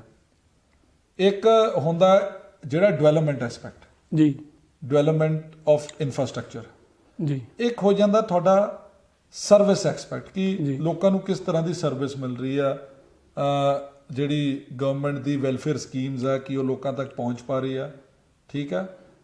ਔਰ ਤੀਜਾ ਇਹ ਹੋ ਗਿਆ ਕਿ ਜਿਹੜੇ ਲੋਕਾਂ ਦੀ ਜਿਹੜੇ ਇਸ਼ੂਜ਼ ਆ ਉਹ ਉੱਥੇ ਤੱਕ ਪਹੁੰਚ ਰਹੇ ਨਹੀਂ ਪਹੁੰਚ ਰਹੇ। ਦੇਖੋ ਮੈਂ ਐਜ਼ ਅ ਬ੍ਰਦਰਲੀ ਤੁਹਾਡੇ ਨਾਲ ਗੱਲ ਕਰਾਂ, ਮੈਂ ਮਹਿਸੂਸ ਕਰਦਾ ਨਹੀਂ ਸਰ, ਤੁਸੀਂ ਮੈਂ ਐਕਚੁਅਲੀ ਸੌਰੀ ਤੁਹਾਨੂੰ ਟੋਕਤਾ, ਤੁਸੀਂ ਮੈਨੂੰ ਬ੍ਰਦਰ ਨਾ ਕਹੋ ਜੀ, ਕਿਉਂਕਿ ਮੇਰੇ ਤੇ ਵੀ ਬੜੇ ਇਲਜ਼ਾਮ ਲੱਗ ਜਾਂਦੇ ਨੇ। ਲੋਕ ਇਹ ਕਹਿੰਦੇ ਕਿ ਇਹ 'ਚ ਪੋਲੀਟੀਕਲ ਪਾਰਟੀ ਦਾ ਪ੍ਰਾਈਵੇਟ ਚੈਨਲ ਹੈ ਜੀ। ਔਰ ਮੈਂ ਕਈ ਵਾਰ ਦੇਖਿਆ ਸੀ ਆਉਂਦੇ ਹਾਂ ਤੁਹਾਡੇ ਨਾਲ ਫੈਕਟਸ ਤੇ ਗੱਲ ਹੁੰਦੀ ਆ, ਜੋ ਜੈਨੂਨ ਹੁੰਦਾ ਉਹੀ ਹੁੰਦਾ, ਬਟ ਕਿਤੇ ਨਾ ਕਿਤੇ ਸਾਨੂੰ ਵੀ ਇਹ ਜੋੜਿਆ ਜਾਂਦਾ ਕਿ ਐਮਐਲਏ ਸਾਹਿਬ ਜਿਹੜੇ ਉਹ ਡਿਕਟੇਟਰਸ਼ਿਪ ਕਰਦੇ ਨੇ ਪੂਰੇ ਨਵੇਂ ਸ਼ਹਿਰ 'ਚ, ਪੂਰਾ ਉਹਨਾਂ ਦਾ ਜਿਹੜਾ ਰਾਜ ਚੱਲਦਾ, ਤੇ ਜਿਹੜਾ ਸਾਡਾ ਚੈਨਲ ਹੈ ਉਹ ਕਿਤੇ ਨਾ ਕਿਤੇ ਉਸ ਚੀਜ਼ ਨੂੰ ਪ੍ਰਮੋਟ ਕਰਦਾ ਜੀ। ਮੇਰੀ ਆਦਤ ਆ, ਮੈਂ ਸਾਰਿਆਂ ਨੂੰ ਬ੍ਰਦਰ ਕਹਿੰਦਾ ਜੀ। ਅੱਛਾ, ਫਿਰ ਸਾਰਿਆਂ ਨੂੰ ਕਹਿੰਦੇ ਜੀ? ਠੀਕ ਹੈ, ਸਾਰਿਆਂ ਨੂੰ ਕਹਿੰਦਾ ਜੀ। ਮੈਂ ਤਾਂ ਜੋ ਕੋਈ ਹੋਰ ਵੀ ਸੋਸ਼ਲ ਮੀਡੀਆ ਦੇ ਚੈਨਲ ਮੈਂ ਉਹਨਾਂ ਨੂੰ ਵੀ ਬ੍ਰਦਰ ਕਹਿੰਦਾ, ਉਹ ਅਗਲੇ ਮੈਨੂੰ ਮੰਨਦੇ ਹੋਣ ਨਾ ਮੰਨਦੇ ਹੋਣ, ਮੇਰੀ ਆਦਤ ਆ ਜੀ। It is just a slang, okay, ਠੀਕ ਹੈ, ਕਿ ਤੁਸੀਂ as a brother as a respect ਤੁਸੀਂ ਕਿਸੇ ਨੂੰ ਐਡਰੈਸ ਕਰ ਰਹੇ ਹੋ। ਬਾਕੀ ਗੱਲ ਇਹ ਹੈ ਕਿ ਜਿਹੜੇ ਲੋਕਾਂ ਨੇ ਜੋ ਗੱਲਾਂ ਕਰਨੀਆਂ ਉਹ ਤਾਂ ਸੂਰੀ ਸਾਹਿਬ ਉਹਨਾਂ ਨੇ ਕਰੀ ਜਾਣੀਆਂ ਜੀ। ਤੁਸੀਂ ਕਿਸੇ ਦਾ ਮੂੰਹ ਬੰਦ ਨਹੀਂ ਕਰ ਸਕਦੇ, ਔਰ ਤਮਾਸ਼ਬੀਨਾਂ ਨੇ ਤਮਾਸ਼ਬੀਨੀ ਕਰਨੀ ਆ। ਸੋ ਇਹਦੇ 'ਚ ਕੋਈ ਬਹੁਤਾ ਮਨ ਤੇ ਬੋਝ ਨਾ ਲਿਆ ਕਰੋ। ਨਹੀਂ ਸਰ, ਕੋਈ ਇਹ ਚੱਲਣ ਦਿਆ ਕਰੋ ਜੀ। ਪਰ ਇੱਥੇ ਮੈਂ ਇੱਕ ਚੀਜ਼ ਆਪਣੀ ਆਡੀਅנס ਨੂੰ ਵੀ ਜ਼ਰੂਰ ਸ਼ੇਅਰ ਕਰਨਾ ਚਾਹੁੰਦਾ। ਅਸੀਂ PB 32 ਨਵਾਂ ਸ਼ਹਿਰ ਦੀ ਟੀਮ ਨੇ ਐਮਐਲਏ ਸਾਹਿਬ ਨੇ ਜਦੋਂ ਲਾਈਟਾਂ ਦੇ ਮੁੱਦੇ ਉੱਤੇ ਪਰਮ ਖਾਲਸਾ ਜੀ ਦੇ ਨਾਲ ਮਿਲ ਕੇ ਵੀਡੀਓਜ਼ ਬਣਾਈ ਆ, ਅਸੀਂ ਕਈ ਹੋਰ ਮੁੱਦਿਆਂ ਉੱਤੇ ਵੀਡੀਓਜ਼ ਬਣਾਈ ਆ, ਕਦੀ BJP ਪਾਰਟੀ ਨੂੰ ਸਵਾਲ ਪੁੱਛਿਆ, ਅਕਾਲੀ ਪਾਰਟੀ ਨੂੰ ਪੁੱਛਿਆ, ਪਰ ਇੱਕ ਚੀਜ਼ ਉਹਦੇ ਵਿੱਚ ਸਭ ਤੋਂ ਅੱਛੀ ਨਿਕਲ ਕੇ ਆਈ ਆ, ਜਿਸ ਕਰਕੇ ਮੈਂ ਐਮਐਲਏ ਸਾਹਿਬ ਨਾਲ ਬੈਠ ਕੇ ਬੜਾ ਕੰਫਰਟੇਬਲ ਹੈ, ਉਹ ਇਹ ਆ ਲਾਈਟਾਂ ਵਾਲੇ ਮੁੱਦੇ ਤੇ ਜਦੋਂ ਅਸੀਂ ਵੀਡੀਓ ਬਣਾਈ ਸੀ ਤਾਂ ਸਾਨੂੰ ਐਮਐਲਏ ਸਾਹਿਬ ਦੇ PA ਦਾ ਫੋਨ ਆਇਆ ਸੀ, ਐਮਐਲਏ ਸਾਹਿਬ ਦਾ ਫੋਨ ਆਇਆ ਸੀ ਕਿ ਡਟੇ ਰਹੋ, ਡਰਨ ਦੀ ਲੋੜ ਨਹੀਂ ਹੈ, ਇੱਦਾਂ ਦੀਆਂ ਵੀਡੀਓ ਬਣਾਉਂਦੇ ਰਹੋ ਤਾਂ ਕਿ ਸਾਨੂੰ ਵੀ ਪਤਾ ਲੱਗੇ ਕਿ ਮਸ਼ਰੂਫੀਅਤ ਵਿੱਚ ਕਮੀ ਪੇਸ਼ੀ ਕਿੱਥੇ ਰਹਿ ਗਈ ਹੈ। ਤਾਂ ਇਸ ਚੀਜ਼ ਲਈ ਮੈਂ ਤੁਹਾਡੀ ਜ਼ਰੂਰ ਸ਼ਲਾਘਾ ਕਰਦਾ। ਤੁਹਾਡਾ ਹੀ ਇੱਕ ਫੋਨ ਹੈ ਜਿਹੜਾ ਪੋਜ਼ਿਟਿਵ ਵੇ 'ਚ ਆਇਆ, ਨਹੀਂ ਤਾਂ ਹਮੇਸ਼ਾ ਹੀ ਥ੍ਰੈਟਨਿੰਗ ਕਾਲਸ ਆਉਂਦੀਆਂ ਕਿ ਆਹ ਕਰ ਦਿਆਂਗੇ, ਉਹ ਕਰ ਦਿਆਂਗੇ। ਪਰ ਇੱਕ ਨੁਮਾਇੰਦੇ ਹੋਣ ਦੇ ਬਾਵਜੂਦ, ਪਾਵਰ 'ਚ ਹੋਣ ਦੇ ਬਾਵਜੂਦ ਵੀ ਤੁਹਾਡਾ ਜਿਹੜਾ ਫੋਨ ਸੀ ਉਹ ਬਹੁਤ ਇੱਕ ਹਲੀਮੀ ਵਾਲਾ ਸੀ, ਇੱਕ ਨਿਰਮਲ ਸੁਭਾਅ ਵਾਲਾ ਸੀ। ਦੇਖੋ ਸੂਰੀ ਸਾਹਿਬ, ਮੈਂ ਇੱਕ ਬੰਦਾ ਹੀ ਆ ਜੀ, ਐਮਐਲਏ ਦਾ ਇੱਕ ਟਾਈਟਲ ਆ ਜੀ, ਮੈਂ ਹਰ ਇੱਕ ਜਗ੍ਹਾ ਪਹੁੰਚ ਨਹੀਂ ਸਕਦਾ ਜੀ। ਜੇ ਤੁਸੀਂ ਕਹੋ ਕਿ ਮੈਂ ਕੱਲੀ ਗਲੀ 'ਚ ਮੈਂ ਘੁੰਮ ਸਕਦਾ ਜਾਂ ਇਕੱਲੇ ਮੈਂ ਪਿੰਡ 'ਚ ਜਾ ਸਕਦਾ, ਬੜਾ ਪ੍ਰੈਕਟੀਕਲੀ ਇੰਪੋਸੀਬਲ ਹੈ, ਕਿਉਂਕਿ ਮੈਂ ਪੋਲਿਟਿਕਸ ਦੇ ਨਾਲ ਮੈਂ ਆਪਣਾ ਵੀ ਕੰਮ ਦੇਖਣਾ ਜੀ, ਮੈਂ ਆਪਣਾ ਪਰਿਵਾਰ ਵੀ ਦੇਖਣਾ ਜੀ। ਔਰ ਪਰ ਪ੍ਰਾਇੋਰਟੀ ਮੇਰੇ ਲਈ ਮੇਰਾ ਕੰਮ ਹੈ ਜੋ ਮੈਨੂੰ ਲੋਕਾਂ ਨੇ ਜ਼ਿੰਮੇਵਾਰੀ ਦਿੱਤੀ ਹੈ ਜੀ। ਬਟ ਬੈਲੈਂਸ ਸਾਰੀ ਚੀਜ਼ਾਂ ਦਾ ਬਣਾਉਣਾ ਹੁੰਦਾ। ਪਰ ਮੇਰਾ ਕਹਿਣ ਦਾ ਮਤਲਬ ਹੈ, ਜੇ ਤੁਹਾਡੇ ਵਰਗੇ ਲੋਕ ਜਾਂ ਹੋਰ ਆਮ ਪਬਲਿਕ ਜਾਂ ਹੋਰ ਨਿਊਜ਼ ਚੈਨਲ ਖਬਰਾਂ ਜਿਹੜੇ ਸਾਡੀ ਨੈਗੇਟਿਵ ਖਬਰਾਂ ਜੇ ਉਹ ਨਹੀਂ ਛਾਪੂਗੇ, ਮੈਨੂੰ ਕਿਵੇਂ ਪਤਾ ਚੱਲੂਗਾ ਕਿਹੜਾ ਕੰਮ ਹੋਣ ਵਾਲਾ? ਹਾਂ, ਕਿਉਂਕਿ ਅਗਰ ਤੁਸੀਂ ਦਿੱਲੀ ਵਿੱਚ ਹੋ, ਮੈਂ ਤਾਂ ਸਕੋ ਤੁਹਾਨੂੰ ਵੀ ਔਰ ਤੁਹਾਡੇ ਚੈਨਲ ਰਾਹੀਂ ਬਾਕੀਆਂ ਨੂੰ ਵੀ ਮੈਂ ਇਹ ਰਿਕੁਐਸਟ ਕਰਦਾ, ਜਿੱਥੇ ਕੋਈ ਕਮੀ ਆ ਸਾਡੇ ਖਿਲਾਫ ਬਣਾਓ ਵੀਡੀਓ, ਸਾਡੇ ਖਿਲਾਫ ਛਾਪੋ, ਸਾਨੂੰ ਵੀ ਪਤਾ, ਸਾਨੂੰ ਵੀ ਤਿੱਖੇ ਰੱਖੋ, ਆਪਾਂ ਵੀ ਤਿੱਖੇ ਰਹਿ ਕੇ ਖੁਸ਼ ਆ, ਕੋਈ ਰੌਲਾ ਹੀ ਨਹੀਂ। ਪਰ ਤੁਸੀਂ ਇਹ ਗੱਲ ਕਰ ਰਹੇ, ਮੈਂ ਕੱਲ ਦੇ ਜਿਹੜਾ ਵਾਕਿਆ ਉੱਤੇ ਗੱਲ ਕਰਦਾ ਕਿ ਚੰਦੂਮਾਜਰਾ ਸਾਹਿਬ, ਵਾਹਿਦ ਸਾਹਿਬ, ਡਾਕਟਰ ਸੁੱਖੀ ਜੀ, ਉਹਨਾਂ ਨੇ ਕਿਹਾ ਕਿ ਅਸੀਂ ਤਾਂ ਸਿਰਫ ਤਾੜਨਾ ਹੀ ਕਰਨਾ ਚਾਹੁੰਦੇ ਆ, ਜਦੋਂ ਸਾਡੀ ਸਰਕਾਰ ਆ ਗਈ ਫਿਰ ਅਸੀਂ ਦੱਸਾਂਗੇ ਕਿ ਧੱਕਾ ਕਿੱਦਾਂ ਹੁੰਦਾ ਹੈ, ਕਿ ਐਮਐਲਏ ਸਾਹਿਬ ਸਾਡੇ ਨਾਲ ਬਹੁਤ ਧੱਕਾ ਕਰ ਰਹੇ ਨੇ, ਆਪਣੀ ਪਾਵਰ ਦਾ ਨਜਾਇਜ਼ ਯੂਜ਼ ਕਰ ਰਹੇ ਨੇ। ਇਹਨਾਂ ਨੂੰ ਧੱਕਾ ਕਿਸੇ ਨੂੰ ਦਿਖਾਉਣ ਦੀ ਲੋੜ ਨਹੀਂ, ਇਹਨਾਂ ਦਾ ਧੱਕਾ 10 ਸਾਲ ਸਾਰਿਆਂ ਨੇ ਦੇਖਿਆ, ਠੀਕ ਹੈ ਜੀ। ਇਹ ਮੈਂ ਹੁਣ ਜੀ ਤੁਸੀਂ ਕੁਝ ਬੋਲਾਂ ਤਾਂ ਜ਼ਿਆਦਾ ਵਧੀਆ ਨਹੀਂ, ਤੁਸੀਂ ਬੜੇ ਸੁਹਿਰਦ ਹੋ, ਤੁਸੀਂ ਜੋ ਵੀ ਕੈਲਕੂਲੇਟਡ ਹੀ ਬੋਲਦੇ ਹੋ। ਕੈਲਕੂਲੇਟਡ ਕੀ ਹੈ ਜੀ, ਪਤਾ ਹੀ ਆ, 10 ਸਾਲ ਲੁੱਟ ਕੇ ਖਾ ਲਿਆ ਸਾਰੇ ਪੰਜਾਬ ਨੂੰ। ਇਹ ਜਿਹੜੇ ਅੱਜ ਇੱਥੇ ਮੈਨੂੰ ਪਾਠ ਸਿਖਾਉਣ ਆਏ ਆ ਕੱਲ ਪ੍ਰੈਸ ਕਾਨਫਰੰਸ 'ਚ, ਇਹ ਪਹਿਲਾਂ ਆਏ ਨੇ 'ਚ ਆਪਣੇ ਆਪ ਨੂੰ ਦੇਖ ਲੈਣੇ ਹੈ ਕੀ ਆ, ਠੀਕ ਹੈ ਜੀ। ਸਾਰਾ ਪੰਜਾਬ ਜਾਣਦਾ ਚੰਦੂਮਾਜਰਾ ਜੀ ਦੀ ਕੀ ਰੈਪੂਟੇਸ਼ਨ ਆ, ਸਾਰਾ ਪੰਜਾਬ ਜਾਣਦਾ ਇਹਨਾਂ ਦੀ ਕੀ ਹਿਸਟਰੀ ਰਹੀ ਆ ਜੀ, ਠੀਕ ਹੈ ਜੀ। ਬਾਦ ਸਾਹਿਬ ਬੈਠੇ ਆ, ਚਲੋ ਉਮਰ 'ਚ ਮੇਰੇ ਤੋਂ ਬਹੁਤ ਬੜੇ ਆ, ਮੇਰੇ ਬਜ਼ੁਰਗਾਂ ਵਰਗੇ ਆ ਜੀ, ਉਹ ਵੀ ਮੈਨੂੰ ਕੱਲ ਕਾਫੀ ਗਿਆਨ ਬਾਂਟ ਕੇ ਗਏ ਸੀ ਕਿ ਜੀ ਇਹ ਮੁੰਡਾ ਨਵਾਂ ਬਣਿਆ ਸੀਗਾ ਜੀ, ਇਹਨੇ ਆਪਣੀ ਸਾਰੀ ਰੈਪੂਟੇਸ਼ਨ ਖਰਾਬ ਕਰ ਲਈ, ਇਹ ਕਰ ਲਈ, ਉਹ ਕਰ ਲਈ ਜੀ। ਉਹ ਮੈਂ ਬਾਦ ਸਾਹਿਬ ਨੂੰ ਤਾਂ ਇਹ ਕਹੂੰਗਾ ਕਿ ਜਨਾਬ, ਜਿੰਨੀ ਤੁਸੀਂ ਮੇਰੇ ਬਾਰੇ ਚਿੰਤਾ ਕਰਦੇ ਹੋ, ਇਸ ਤੋਂ ਅੱਧੀ ਚਿੰਤਾ ਵੀ ਜੇ ਤੁਸੀਂ ਆਪਣੀ ਪਾਰਟੀ ਵਾਸਤੇ ਕਰਦੇ, ਆਪਣੀ ਪਾਰਟੀ ਦੇ ਲੀਡਰਾਂ ਨੂੰ ਜਿੰਨੀ ਸਲਾਹ ਮੈਨੂੰ ਦਿੱਤੀ, ਉਹਨਾਂ ਨੂੰ ਉਹਦੀ ਅੱਧੀ ਸਲਾਹ ਵੀ ਦੇ ਦਿੰਦੇ, ਸ਼ਾਇਦ ਅੱਜ ਉਹਨਾਂ ਦਾ ਤੇ ਉਹਨਾਂ ਦੀ ਪਾਰਟੀ ਦੇ ਹਾਲਾਤ ਨਾ ਹੁੰਦੇ। ਅੱਛਾ, ਵਿੱਚ ਇੱਕ ਅਜੀਤ ਸਿੰਘ ਉਹਨਾਂ ਵੱਲੋਂ ਵੀ ਬਿਆਨ ਆਇਆ ਸੀ ਕਿ ਜਿਹੜਾ ਕਹਿੰਦੇ ਮਫਾਦ ਹੋਇਆ ਇਸ ਕਰਕੇ ਹੋਇਆ ਕਿ 2500 ਰੁਪਏ ਦਾ ਕੋਈ ਗੁੰਡਾ ਟੈਕਸ ਲੱਗ ਗਿਆ, ਉਹਦੇ ਕਰਕੇ ਵਿਵਾਦ ਹੈ ਕਿ ਜਿਹੜੇ ਆਮ ਗਰੀਬ ਲੋਕ ਹੈ ਉਹਦੇ ਤੋਂ ਦੁਖੀ ਆ ਜੀ। ਯਾਰ ਦੇਖੋ ਸੂਰੀ ਸਾਹਿਬ, ਮੈਨੂੰ ਇਸ ਗੱਲ ਦਾ ਦੁੱਖ ਹੈ ਕਿ ਜਦ ਕੋਈ ਵੀ ਇੱਕ ਯੂਨੀਅਨ ਬਣਦੀ ਆ ਜੀ, ਕੋਈ ਵੀ ਸੁਸਾਇਟੀ ਬਣਦੀ ਆ, ਉਹ ਆਪਣੇ ਵਰਕਰਸ ਦੇ ਵੈਲਫੇਅਰ ਵਾਸਤੇ ਹੁੰਦੀ ਆ ਜੀ। ਯੂਨੀਅਨ ਕਿਸੇ ਦੇ ਫਾਦਰ ਦਾ ਮਾਲ ਨਹੀਂ ਹੈ। ਬਿਲਕੁਲ ਠੀਕ ਹੈ ਜੀ, ਬਿਲਕੁਲ। ਪ੍ਰਧਾਨਗੀਆਂ ਕਰਨੀਆਂ ਤਾਂ ਲੋਕਾਂ ਲਈ ਕਰੋ, ਬਿਲਕੁਲ ਫਾਇਦੇ ਲੋਕਾਂ ਦੇ ਫਾਇਦੇ ਲਈ, ਲੋਕਾਂ ਦੇ ਫਾਇਦੇ ਲਈ ਜੀ। ਪ੍ਰਧਾਨਗੀ ਆਪਣੀ ਚੌਧਰ ਵਾਸਤੇ ਨਾ ਕਰੋ, ਆਪਣੀ ਜੇਬਾਂ ਭਰਨ ਵਾਸਤੇ ਨਾ ਕਰੋ। ਬਿਲਕੁਲ ਠੀਕ ਹੈ ਜੀ। ਜੇ ਟਰੱਕ ਯੂਨੀਅਨ ਦਾ ਕੋਈ ਪਹਿਲਾ ਪ੍ਰਧਾਨ ਸੀਗਾ XYZ ਬੰਦਾ, ਔਰ ਉਸ ਯੂਨੀਅਨ ਵਿੱਚ 300 ਬੰਦੇ ਰਜਿਸਟਰਡ ਸੀਗੇ, ਮੈਂ ਤਾਂ ਕਹਿੰਦਾ ਕਿ ਤੁਸੀਂ ਉਹ ਪੁਰਾਣੀ ਯੂਨੀਅਨ ਦੇ ਹਿਸਾਬ ਨਾਲ ਹੀ ਬੰਦਿਆਂ ਦੀ ਵੋਟਾਂ ਪਵਾ ਲਓ, ਤੁਹਾਨੂੰ ਪਤਾ ਚੱਲ ਜਾਊਗਾ ਲੋਕੀ ਤੁਹਾਨੂੰ ਕਿੰਨਾ ਵਧੀਆ ਗਿਣਦੇ, ਕਿੰਨਾ ਮਾੜਾ ਗਿਣਦੇ ਆ। ਨਾਲੇ ਤੁਹਾਨੂੰ ਪਤਾ ਚੱਲ ਜਾਊਗਾ ਤੁਸੀਂ ਕਿੰਨੇ ਕੁ ਪਾਣੀ ਚੋਂ। ਸੋ ਗੱਲ ਇਹ ਹੈ, ਅਨਫੋਰਚੂਨੇਟਲੀ ਕੱਲ ਜਿਸ ਤਰੀਕੇ ਨਾਲ ਅਕਾਲੀ ਦਲ ਨੇ ਯੂਨੀਅਨ ਦੇ ਵਿੱਚ ਵੜ ਕੇ ਪ੍ਰੈਸ ਕਾਨਫਰੰਸ ਕੀਤੀ ਔਰ ਯੂਨੀਅਨ ਨੂੰ ਇੱਕ ਅਕਾਲੀ ਰੂਪ ਦਿੱਤਾ, ਔਰ ਇਸ ਤੋਂ ਪਹਿਲਾਂ ਵੀ 2019 ਦੀ ਇਲੈਕਸ਼ਨ 'ਚ ਵੀ ਟਰੱਕ ਯੂਨੀਅਨ ਦੀ ਬਿਲਡਿੰਗ ਤੇ ਬੜੇ ਆਪਣੇ ਪੋਲੀਟੀਕਲ ਪਾਰਟੀਆਂ ਦੇ ਪੋਸਟਰ ਲਾਏ, ਬੈਨਰ ਲਾਏ। ਮੈਂ ਸਮਝਦਾ ਇਹ ਸਾਰੀ ਜਿਹੜੀ ਆਰਗੇਨਾਈਜੇਸ਼ਨਸ ਹੁੰਦੀਆਂ, ਇਹਨਾਂ ਨੂੰ ਡਾਇਰੈਕਟਲੀ ਪੋਲੀਟੀਕਲੀ ਇਨਵੋਲਵ ਨਹੀਂ ਹੋਣਾ ਚਾਹੀਦਾ, ਕਿਉਂਕਿ ਇਹ ਕਾਰੋਬਾਰ ਨਾਲ ਜੁੜੀਆਂ ਹੋਈਆਂ ਆਰਗੇਨਾਈਜੇਸ਼ਨ ਨਾਲ ਜੁੜਦੇ ਹੋ ਤਾਂ ਕਿਤੇ ਨਾ ਕਿਤੇ ਫਿਰ ਉਹਦੇ 'ਚ ਫ੍ਰਿਕਸ਼ਨ ਪੈਦਾ ਹੁੰਦੀ ਹੈ ਔਰ ਆਮ ਬੰਦਿਆਂ ਦਾ ਇਹਦੇ 'ਚ ਨੁਕਸਾਨ ਹੁੰਦਾ। ਸੋ ਜੋ ਇਹਨਾਂ ਨੇ ਕੱਲ ਕੰਮ ਕੀਤਾ, ਮੈਂ ਸਮਝਦਾ ਆਪਣੀ ਸੋਚ ਮੁਤਾਬਕ ਇਹਨਾਂ ਨੇ ਕੀਤਾ ਹੋਊਗਾ, ਪਰ ਮੈਂ ਇਹਨਾਂ ਦੀ ਸੋਚ ਨਾਲ ਸਹਿਮਤ ਨਹੀਂ ਹਾਂ। ਅੱਛਾ, ਇਸੇ ਮੁੱਦੇ ਤੇ ਦੋ ਛੋਟੇ ਸਵਾਲ ਹੈ ਜੀ। ਇੱਕ ਤਾਂ ਇਹ ਆ, ਉਹ ਇਹ ਕਹਿ ਰਹੇ ਨੇ ਕਿ MLA ਅੰਗਦ ਸਿੰਘ ਸਾਡੀ ਜਿਹੜੀ ਟਰੱਕ ਯੂਨੀਅਨ ਦੀ ਜ਼ਮੀਨ ਹਥਿਆਉਣਾ ਚਾਹੁੰਦੇ ਨੇ, ਉਸ ਜ਼ਮੀਨ ਦਾ ਕਰੋਗੇ ਕੀ ਅਗਰ ਤੁਸੀਂ ਹਥਿਆਰ ਲੈਂਦੇ ਹੋ? ਬੜਾ ਅੱਛਾ ਸਵਾਲ ਪੁੱਛਿਆ ਜੀ। ਮੈਂ ਬਿਲਕੁਲ ਇਹਨਾਂ ਨਾਲ ਮੈਂ ਗੱਲ ਕੀਤੀ ਸੀ, ਪ੍ਰਧਾਨ ਜੀ ਨੂੰ ਫੋਨ ਕੀਤਾ ਸੀ 6 ਮਹੀਨੇ ਪਹਿਲਾਂ ਕਿ ਪ੍ਰਧਾਨ ਜੀ ਚਲੋ ਤੁਸੀਂ, ਤੁਹਾਡੀ ਯੂਨੀਅਨ ਹੈ, ਗਰੀਬ ਬੰਦੇ ਰੋਟੀ ਖਾਂਦੇ ਆ, ਮੈਂ ਆਪ ਇੱਕ ਟਰਾਂਸਪੋਰਟਰ ਪਰਿਵਾਰ ਨੂੰ ਬਿਲੋਂਗ ਕਰਦਾ ਜੀ, ਔਰ ਮੇਰੀ ਕੋਈ ਇਦਾਂ ਦੀ ਸੋਚ ਨਹੀਂ ਕਿ ਮੈਂ ਕਿਸੇ ਗਰੀਬ ਬੰਦੇ ਦਾ ਨੁਕਸਾਨ ਕਰਾਂ ਜਾਂ ਫਿਰ ਮੈਂ ਆਪਣੇ ਕਿਸੇ ਟਰਾਂਸਪੋਰਟਰ ਭਰਾ ਦਾ ਨੁਕਸਾਨ ਕਰਾਂ, ਪਰ ਜਿੱਥੇ ਮੇਰੇ ਸ਼ਹਿਰ ਦੀ ਔਰ ਮੇਰੇ ਇਲਾਕੇ ਦੀ ਡਿਵੈਲਪਮੈਂਟ ਦੀ ਗੱਲ ਆਉਂਦੀ, ਉੱਥੇ ਮੇਰੇ ਲਈ ਸਭ ਤੋਂ ਪਹਿਲਾਂ ਉਹ ਆ ਜੀ। ਔਰ ਮੈਂ ਉਹਨਾਂ ਨੂੰ ਦੱਸਿਆ, ਮੈਂ ਕਿਹਾ ਦੇਖੋ ਮੈਂ ਤੁਹਾਨੂੰ ਕੋਈ ਇਹ ਨਹੀਂ ਹੈ ਕਿ ਮੈਂ ਤੁਹਾਨੂੰ ਕੋਈ ਚੈਲੰਜ ਕਰ, ਰਿਕੁਐਸਟ ਆ ਜੀ। ਇਹਦੇ 'ਚ ਇੱਦਾਂ ਕਿ ਤੁਸੀਂ ਆਪਣਾ ਜਿੱਥੇ ਤੁਸੀਂ ਆਪਣੇ ਟਰੱਕ ਪਾਰਕ ਕਰਦੇ ਹੋ 5 ਏਕੜ ਜਗ੍ਹਾ, ਜਿਹਦੇ 'ਚੋਂ 2.5 ਏਕੜ 3 ਏਕੜ ਜਗ੍ਹਾ ਜਿਹੜੀ ਮਿਊਨਿਸਪਲ ਕਮੇਟੀ ਨਵਾਂ ਸ਼ਹਿਰ ਦੀ ਆ ਜੀ, ਤੇ ਜੇ ਤੁਸੀਂ ਇਹ ਜਗ੍ਹਾ ਖਾਲੀ ਕਰ ਦਿੰਦੇ ਹੋ, ਮੈਂ ਤੁਹਾਨੂੰ ਹੋਰ ਕਿਤੇ ਜਗ੍ਹਾ ਪ੍ਰੋਵਾਈਡ ਕਰ ਦਿੰਦਾ। ਹਾਲੇ ਕਿ ਕੋਈ ਸਰਕਾਰ ਇਜ਼ ਨਾਟ ਲਾਇਬਲ।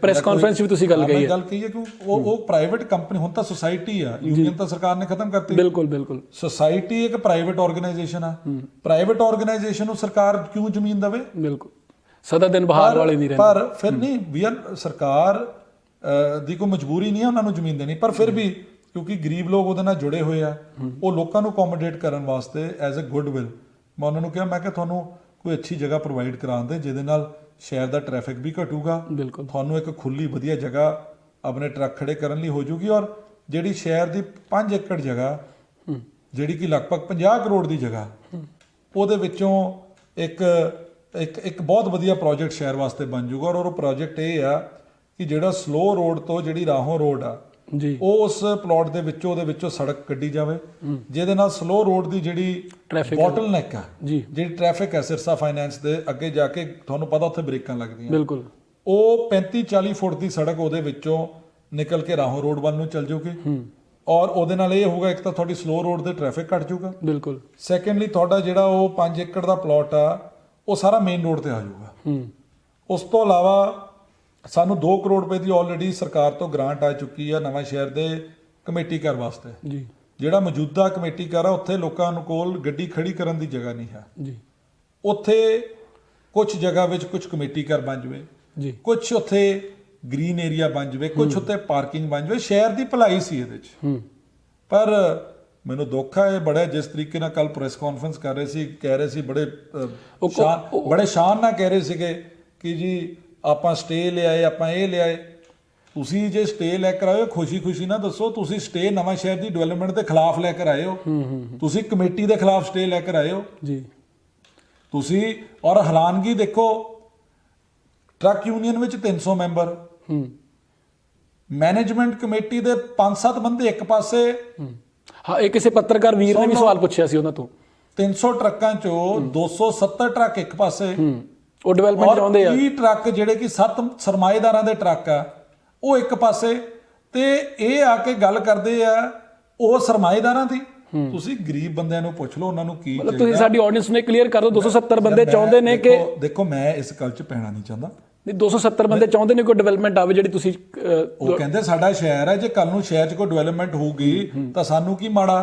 ਪਰ ਜਿਹੜੇ ਇਹ 5-7 ਚੌਧਰੀ ਆ, ਇਹਨਾਂ ਨੇ ਪਹਿਲਾਂ ਉਹ ਗਰੀਬ ਬੰਦਿਆਂ ਨੂੰ ਲੁੱਟਿਆ, ਜਿਹੜਾ ਨਹੀਂ ਲੁੱਟ ਹੁੰਦਾ ਸੀ ਉਹਨੂੰ ਕੁੱਟਿਆ। ਜੇ ਬੰਦਾ ਇਹਨਾਂ ਨਾਲ ਕੋਆਪਰੇਟ ਨਹੀਂ ਕਰਦਾ ਸੀ ਉਹਦੀ ਗੱਡੀ ਦਾ ਨੰਬਰ ਕੱਟ ਦਿੰਦੇ ਸੀਗੇ ਯੂਨੀਅਨ ਚੋਂ, ਸੁਸਾਇਟੀ ਚੋਂ।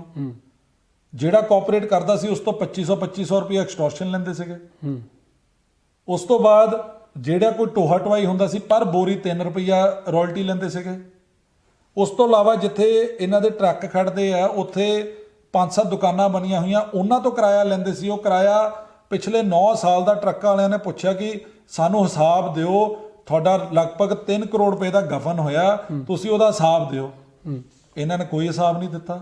ਹੁਣ ਇੰਨੇ ਬੜੇ ਬੜੇ ਜ਼ਿੰਮੇਵਾਰ ਬੰਦੇ ਅਕਾਲੀ ਦਲ ਦੇ, ਚੰਦੂ ਮਾਜਰਾ ਜੀ, ਬਾਦ ਸਾਹਿਬ, ਸੁੱਖੀ ਜੀ ਉੱਥੇ ਜਾ ਕੇ ਆਏ ਆ, ਲਾਲੀ ਜੀ ਵਾਸਤੇ ਲੜ ਕੇ ਆਏ ਆ, ਉਹਨਾਂ ਦੀ ਕਮੇਟੀ ਵਾਸਤੇ ਲੜ ਕੇ ਆਏ ਆ।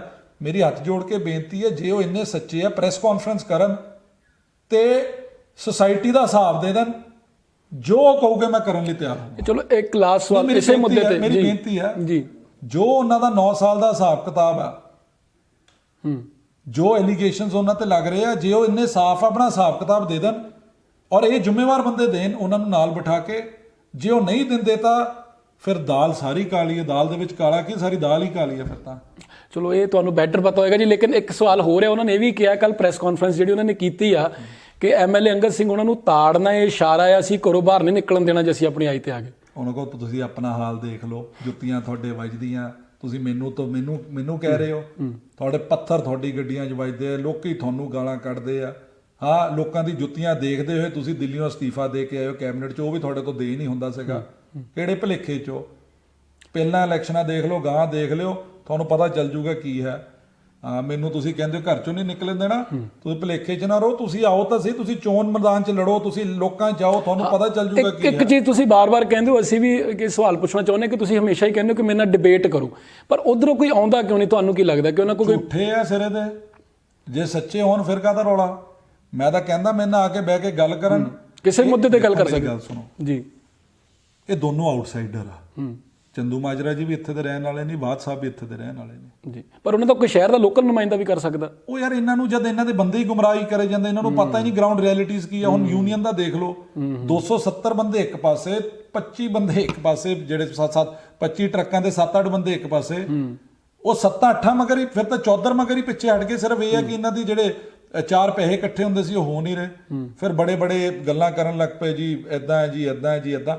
ਉਹ ਜਿੱਥੇ ਇਹਨਾਂ ਨੂੰ ਕੋਈ ਕਮੀ ਦਿਸਦੀ ਹੈ, ਜੇ ਇਹਨਾਂ ਨੂੰ ਇੰਨੀ ਗੱਲਾਂ ਦਾ ਪਤਾ, ਜਾ ਕੇ ਆਪਣੇ ਕੈਮਰੇ ਔਨ ਕਰਨ, ਉੱਥੇ ਜਾ ਕੇ ਵੀਡੀਓ ਬਣਾਉਣ, ਉੱਥੇ ਜਾ ਕੇ ਆਪਣੇ ਸਿੰਘ ਫਸਾਣ ਜੀ।